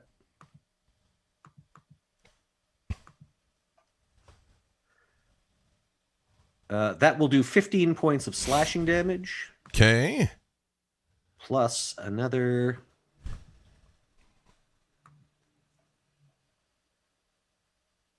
5 points of lightning. Okay. And 3 points of thunder. All right. Najim is all over her. However, she looks at you, Melf, and she says, "Ah, that tricky Drow almost had me there, but it's a good idea. Why don't you also walk the plank?" Make a charisma save, Melf, as she's attempting to banish you. Charisma save. Wow. That's what banishment is charisma. Here goes nothing. Mm-hmm. Turn around, flash some blue steel, be like, "You sure?" A 19. Let's see. Hold on. That is enough, Melf. Yes! That you feel the shackles begin to be shunted out of reality, and nope, you power back forward and do not move. She just looks at you and she goes, "Who are you that can resist the power of the bitch queen herself?" I be Melf. The one true bitch. Havilar, it is your turn. Let's follow that. Okay, so still up on the deck. And well, you are still restrained by the tentacle. I know. Yep. Oh, that's right. Okay. So I will use my action from the dash or the haste, the other thing that means go fast, to try and get out. Okay. With acrobatics, Strength or acrobatics, whichever's higher. 25. You are also able to slide out from underneath it. All right. And then I'll go ahead and do a little attack. Havilar, give me perception. You can give it with advantage. Actually, Ariza, you can too. Perception with advantage. 19. Okay.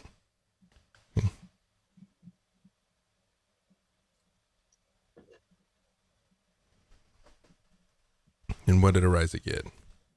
25. Both Havilar and Ariza, especially Ariza, it's holding you out over the water looking at it. You have an even better vantage point than Havilar. You see now it is very much flesh and blood and smaller than it was, but it also looks like something's wrong. Like the tentacles are bumpy and disjointed and things, like it didn't form properly at the point in which you interrupted it. Like it's literally half baked. It's still terrible, but it's malformed. Half baked Alaska. But yes, that's something you're aware of. So we're fighting the Walmart version of Kraken? Like the Wish version of the Kraken. Yes, Wish Kraken, perfect. It's really that little flaily arm thing from the car lot. Well, at the risk of being overly meta, it would have gotten stronger every round. In taking Hoysail out of the fight affected it, disrupting the summoning circle affected it, moving freely in Zuni affected it. So each of these things is like chopping it down a level of different. I literally had 5 different stat blocks for the Kraken like lined up of like, here we are. So yes, but Havilar, is your turn. Okay. I'm actually gonna do kind of what I did before and attack once with the glaive. Which is a 14. That is not enough to hurt it. But then I'm gonna use my commander strike again, and because it worked so well, I'm gonna say, Black Viper, hit it again. Viper, you get another free lick at it. Okay. Then with that, Hit it right there in that squishy spot. There is no are there which from where I can see, which people are still gripped by the noodle fingers, the tentacles? Ariza is still held. Baloth disappeared. Melf is dead. Melf got only Ariza actually, I believe, is currently still restrained. My garden bolt. Thank you, Al. Aw. And Marmaduke is also still held, but he's down in the hold. Yep. Yeah. Okay. Yeah, then I'm going to rush over and go to whatever part I can reach of the tentacle that's holding Arisa to hopefully like a Jameer out. All right, go ahead and attack. I'm gonna. All right, that is 18. Let me double check if this iteration, if that's enough. That is enough to hit it. Yep. Beautiful. Excellent. Then I will oops. 1 second. Like so am I close enough to do sneak attack? Yeah. Okay, yeah, then I'm definitely going to do that. Well, because I mean, it's essentially Ariza's flanking by the fact that it's got her. So yes. I figure, right? So I'm going to sweep in and do like a little spinning thing, and then do math and hit for 21 points of damage. Perfect. Ariza, if you try and get out again, you will have advantage for the fact that she's chopped away at it. You all hear shoo, shoo, shoo, shoo. And those of you flying, especially through the water, see 4 projectiles come flying out of the drow vessel. Boom, boom, boom, boom, boom, boom. Detonate against the body of the Kraken, which reels and pulls the ship with it. So the whole ship goes as it's holding down to it and begins to head down towards the waterline. You are aware that the muskrat is going to sink.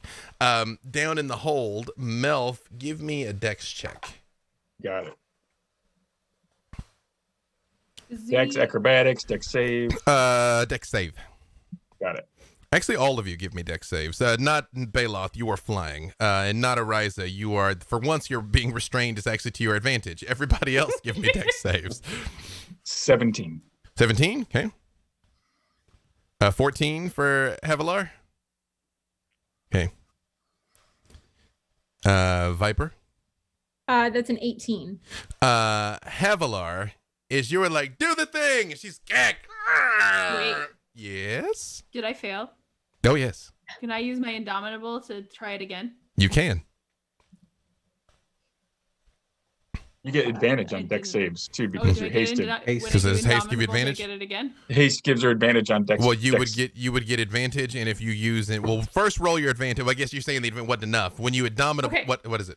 So I did Indomitable, and if I don't get the haste advantage, then I rolled a 5. However, if I do, I rolled a natural 20. Havilar, as the ship begins to shift, you like fall backwards and slide, but like roll and just like slam the glaive down into like to stop yourself. Down That's in the very on hole, brand for me. you, Melf, you see the ship begins to turn, and you see it like pointing towards the water, and both you and Hoysail, while you're like squaring off each other, just walk up the side of the ship there and like continue squaring off as this and the flames and the salt water are beginning to mix with like loud hisses as you're like aware that the ship is being pulled down. It is, however, the Kraken's turn. It is very, very hurt. Very hurt. Does Yes. Zuni get an action? Or Zuni can act on your turn. Although she is restrained, so she can either try and get out or she can attack with. It's up to you. She can either try and get out or she can attack with disadvantage. I feel like she just tried to eat the kraken. Does she have her muzzle on? That's an important question. Her muzzle is off. Okay, then I think she would try to bite the kraken. Roll attack with disadvantage. Whether that's wise or not. I mean, nobody asked her, so yeah, she's kind of like, but nobody told her otherwise. So plan A. So I rolled I rolled the same thing twice. So it's for a bite that's 19. That is enough to bite it. Okay, so Melf, you see this Nessian warhound, the size of a horse, just like go to town on this tentacle that has it there. Okay. Sorry. Does that thing eat fish? It shouldn't, but it does. Yes, but it does. Shouldn't. It's 10. 10 points of damage. 10 points of damage. She tears a ragged hunk off of it. However, it is the Kraken's turn again. And you, hold on a second here. Let me just double check something. It hits all of you but Baloth. It lashes out at you, Baloth, and it misses. Although it does, however, even pluck freely off of the back of the carpet as he is going by. But you do manage to evade, and it grabs all the rest of you again. Ariza, you, who it already had, you see this face down in the water that is like clearly bloodied and pained that says, "You will come with me." And you see the tentacle pulls Ariza down into the water. Down underneath. It's trying to eat you.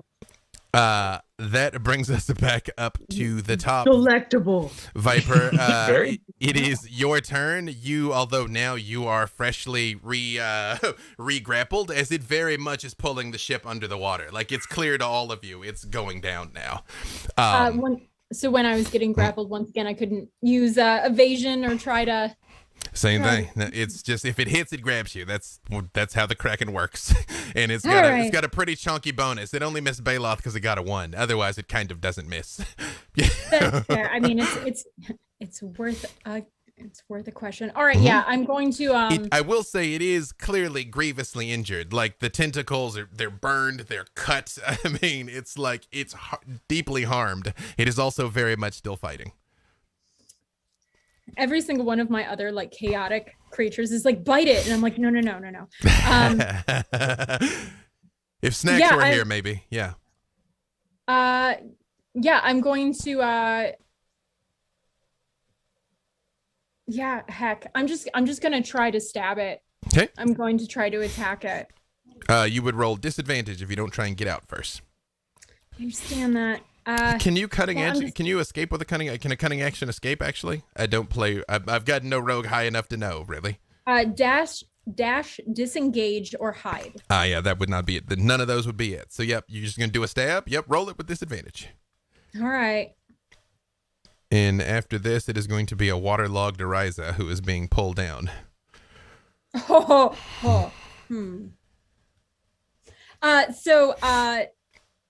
I rolled a 21 and a 29.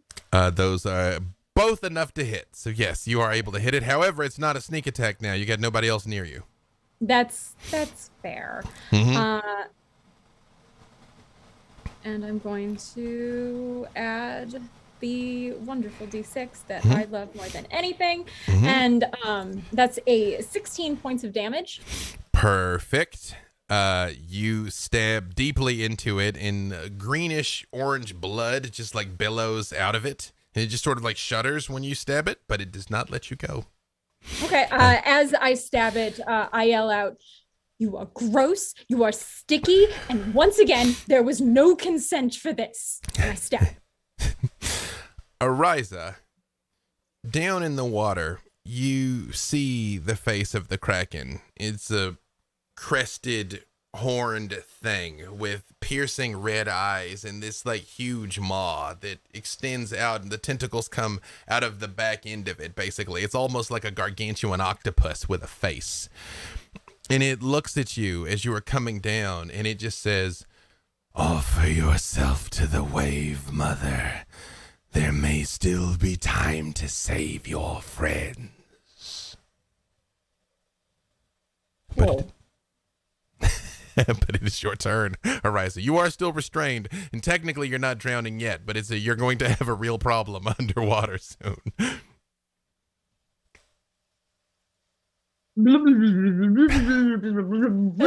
mouthers are back. Oh no.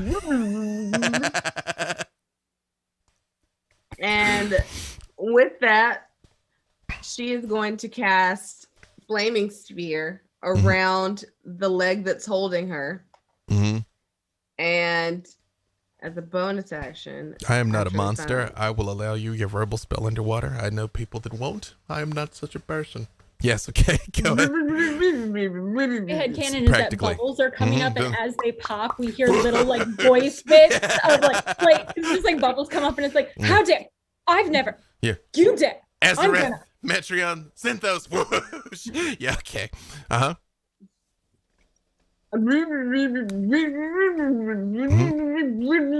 Mm-hmm. Is that an attack for you? Or... You need a dex of 16. All right.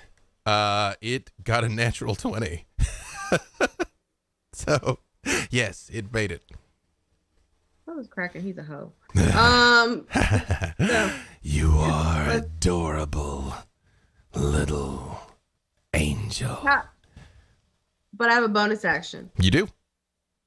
And with that bonus action, I can move this same spear up to 30 feet. And I can ram the spear into the creature, and the creature would have to make a saving throw against the spear's damage. All right. You can try you see this thing's like bubbling and hissing underwater as you push it towards it. Again, it just swims out of the way, and it just says, time to depart, I think. And you see it goes to dive, pulling you and the ship down with it. It is it's Freely's turn. Let's see. He is still very much caught in one of these tentacles. As he's looking around and he's like, you guys, I don't even know what as it's pulling him downward. You see he looks over at you, Havilar. It's funny because I added him to initiative and then didn't even think of that myself. He looks over at you, Havilar, and he says, okay, you guys, I'm not 100% sure that this is going to work, but I think maybe you all need to be able to breathe underwater. And he hits Baloth, Black Viper, and Havilar with water breathing himself. As he's like, you see he goes down under the water too, being pulled by the Kraken's tentacle. He could not reach Ariza, but she was too far away. Melf, down in the hold, it is you with hoist sail in a rapidly sinking ship now. Although you are restrained by a tentacle, and she is not. Do I have at least And the one ship is hand on fire. free? And the ship is on fire and burning. Yeah. Mhm. And do I see, is water rapidly rushing in? Like I'm Oh super no, in big trouble? he's like actively pulling the ship down beneath the waves. Yeah. Oh, Like so- this is probably its last round before it goes underwater. Okay, so drinking a potion is an action Yes. or not? Yes. Mm-hmm. Grumble. All right. What's the potion you want to drink? Water breathing. I'll make it a bonus action. Okay, then Yeah. I will point my finger at Matron Hoist Sail. Mm-hmm. Take this, ye salty dog, and I'll blast her for 20 points with magic missile. All right. You see as the missiles like hurl up, she just holds her hand up and they and That's she very goes, I think you and I will stay locked in battle to the end, I think. And then I'll sip Yeah. that potion. You So, should have left me banished. And Baloth, it is your turn. Baloth, everything is falling apart. You Okay. realize you have mere seconds before the ship and all of your friends are pulled down into the briny deep. Okay, so several things happened. First of all, down in the hold, Najim, seeing that his scimitar is not that terribly effective against her, points at her, and a whirlwind suddenly materializes around her. She, I believe, must make a DC 18 strength save or be restrained by it. She does not make it. She is restrained by the whirlwind. Okay, and I'm just seeing if that does any more damage here. I just have to go to the Jin stats. Here we go. No, they're restrained. She is restrained currently. Yep. She very like her feet lift off the deck of the ship as she's like struggling, but cannot get her footing as she is wrapped in the wall of air. Okay, so that's what Najim does. Meanwhile, Marmaduke suddenly vanishes from the tentacle that he's entrapped in, as Baloth, who is using his move to dive down towards the Kraken. Suddenly, Marmaduke like materializes right above the Kraken and like drops on it and attacks it. So he does. What's the Kraken's AC here? 17 is what you need to beat for the Kraken currently. Marmaduke, he jumps on it, but does not actually do a successful attack. However, he's right next to it now, which means that it receives disadvantage on the banishment spell that Baloth is about to cast on it. And Baloth, as he dives down on the carpet, goes, "That's right, ye swab, ye believin', but not the way you think." So at disadvantage, DC 19 charisma save. He would have made it without the disadvantage. Thank you, Marmaduke. Yes. Thank you, Marmaduke. Baloth, man's best friend. You see the head turns and looks back at you and says, "Drow, I will not forget this outrage. The Wave Mother herself will..." And it is gone. And you see the ship goes, and just like groans back upwards. And Melf, down in the hole, you see hoist sail. It's like, I don't care. I'll fight to the end. I've lived me whole life here, and and she just stiffens for a second and slides to the ground. And you see Bracken Jaquay standing behind her like, "I felt like this might be an appropriate moment to interject. Would you all like a ride?" Yes, please. Thank you, matey. And here, on the deck of a broken, battered, limping muskrat, which is still basically unsalvageable, our heroes have won their victory. And there is only one more thing required. As Freely comes swimming up out of the water and sort of like knocks himself off. And he says, "Okay, so while everything was kind of going terrible, and I was trying to figure out how nobody would believe any of this, because I wouldn't believe any of it, and I saw roughly half of it. I was just thinking that maybe we should commemorate it, like in a rhyme. So, all right, stop, collaborate, and listen. Melf is back with arrows of Dissen. Baloth out here entertaining, never missing an opportunity to do some flaming. Will Viper ever stop? No. Turn out the lights, and your coin purse will go. To the extreme, Havilar rocks the glaive like a vandal. Light up the Kraken, and then she'll spin it and hit him with the handle. Dance! Ariza has these cool wings, but she doesn't do much flying, but always she sing. Get it, believe it, you better not play. Nobody's ever gonna believe that the Drow saved the day. The rest I gotta workshop, but that's where I am with it, yeah. And with that is a good place for us to stop. Am I still underwater? Once the Kraken is banished, you are able to swim up. I realize, however, one thing I did not give you all was the second chess code. Hopefully it got dropped into chat. It is Unfair Seas Finale. Unfair Seas Finale is the second chess code. Again, the consummate professional that I am, I had my notes up here and ready to give you who the winners were of the second Boneyards things, but when everything crashed, I lost those. So let's see here. Nope, that's my notes. That's not your notes. Let's see. So here we go. Let's see. Cover a couple, well, while that's loading, cover a couple of things that are important. I believe we hit all the things we did that the people voted for. Thank you. Voting for the second episode has already started. I was going to say it starts when we finish. It technically started at 7. We went a little bit over, but we had to resolve this sweeping encounter for our heroes. Unfair Seas Finale is the second chess code. The week 3 winners are Leonard Caron, Adam Thompson, and Jason Smulon. Leonard Caron, Adam Thompson, Jason Smulon. Thank you. There you go. You guys, I'm sure the mods have told you what you need to do to be able to gather those. Thank you to Sasha and Jade, the mods, by the way. I didn't thank you guys by name the last 2 weeks. Thank you very much. You do literally doing the Lord's work. Thank you so much. Gave you the winners. Pirate Havilar and her feet are live now. Luke is going to be on Bardic Inspiration tomorrow, March 9th at 1 p.m. Pacific to sing a song, to write a song about Melf. No, we've already got Freely and Havilar songs. It's really incredible, so make sure you tune in to check that out. We got an Ariza song, too. Didn't you do that last week, Ariza?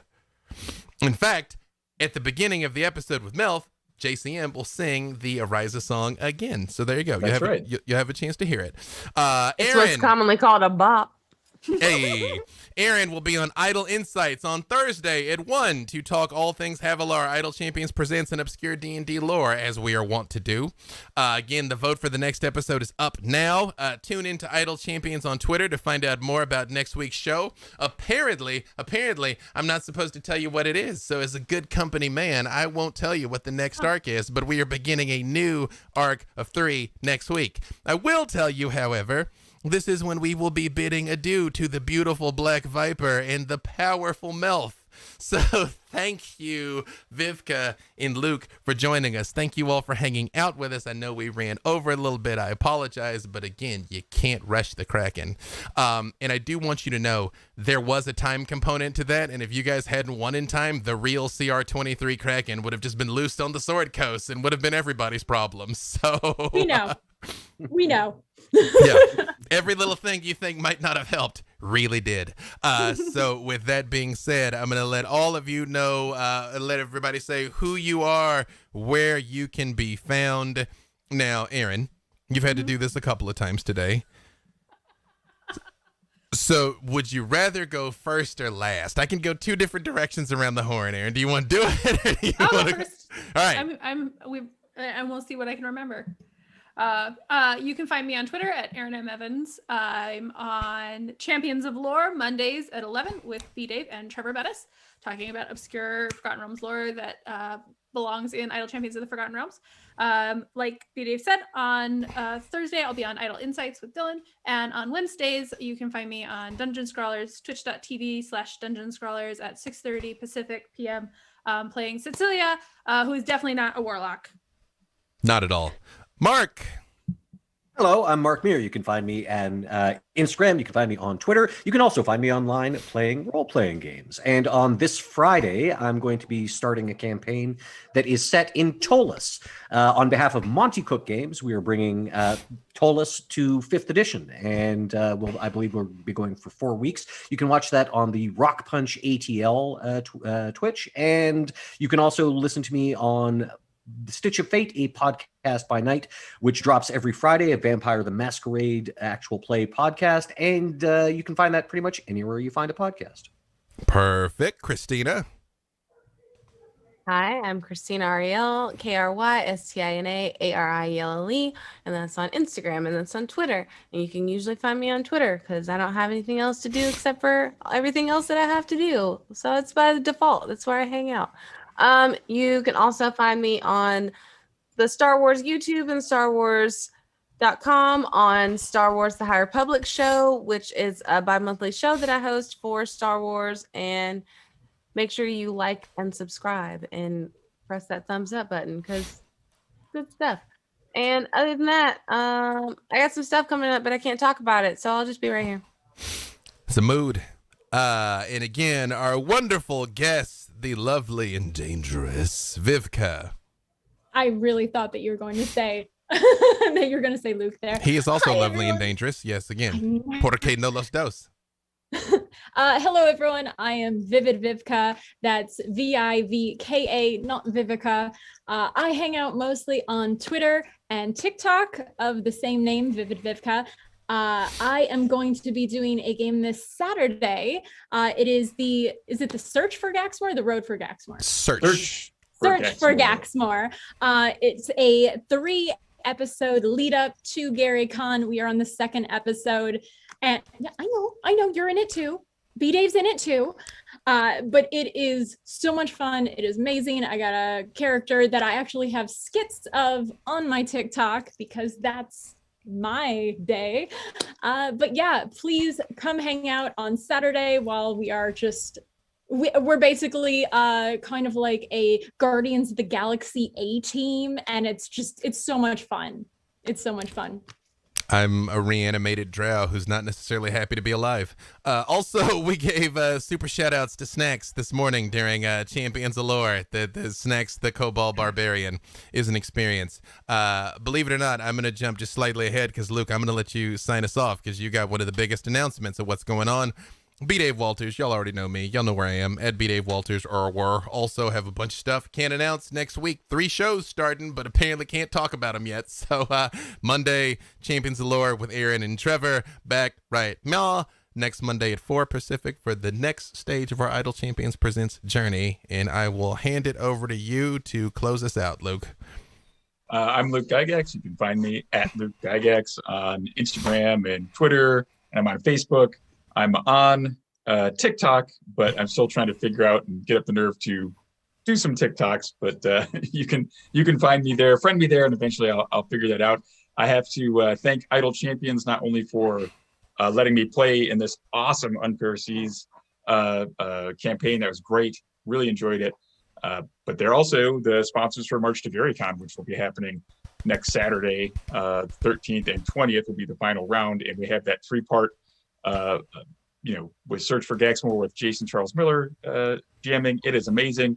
I have to say it was great, better than I had even imagined it would be, and I had high hopes for it. So really fun. And of course, we're leading up to GaryCon. So if you want to get together and do some gaming, we have streaming all during GaryCon, which is March 25th to 28th, or you can play games March 25th to 28th. Just go to play.garycon.com. And once again, thank you to Idle Champions for being a big sponsor and making our streaming possible, for giving me this opportunity to hang out with you guys and play D&D and play Melf. I had so much fun.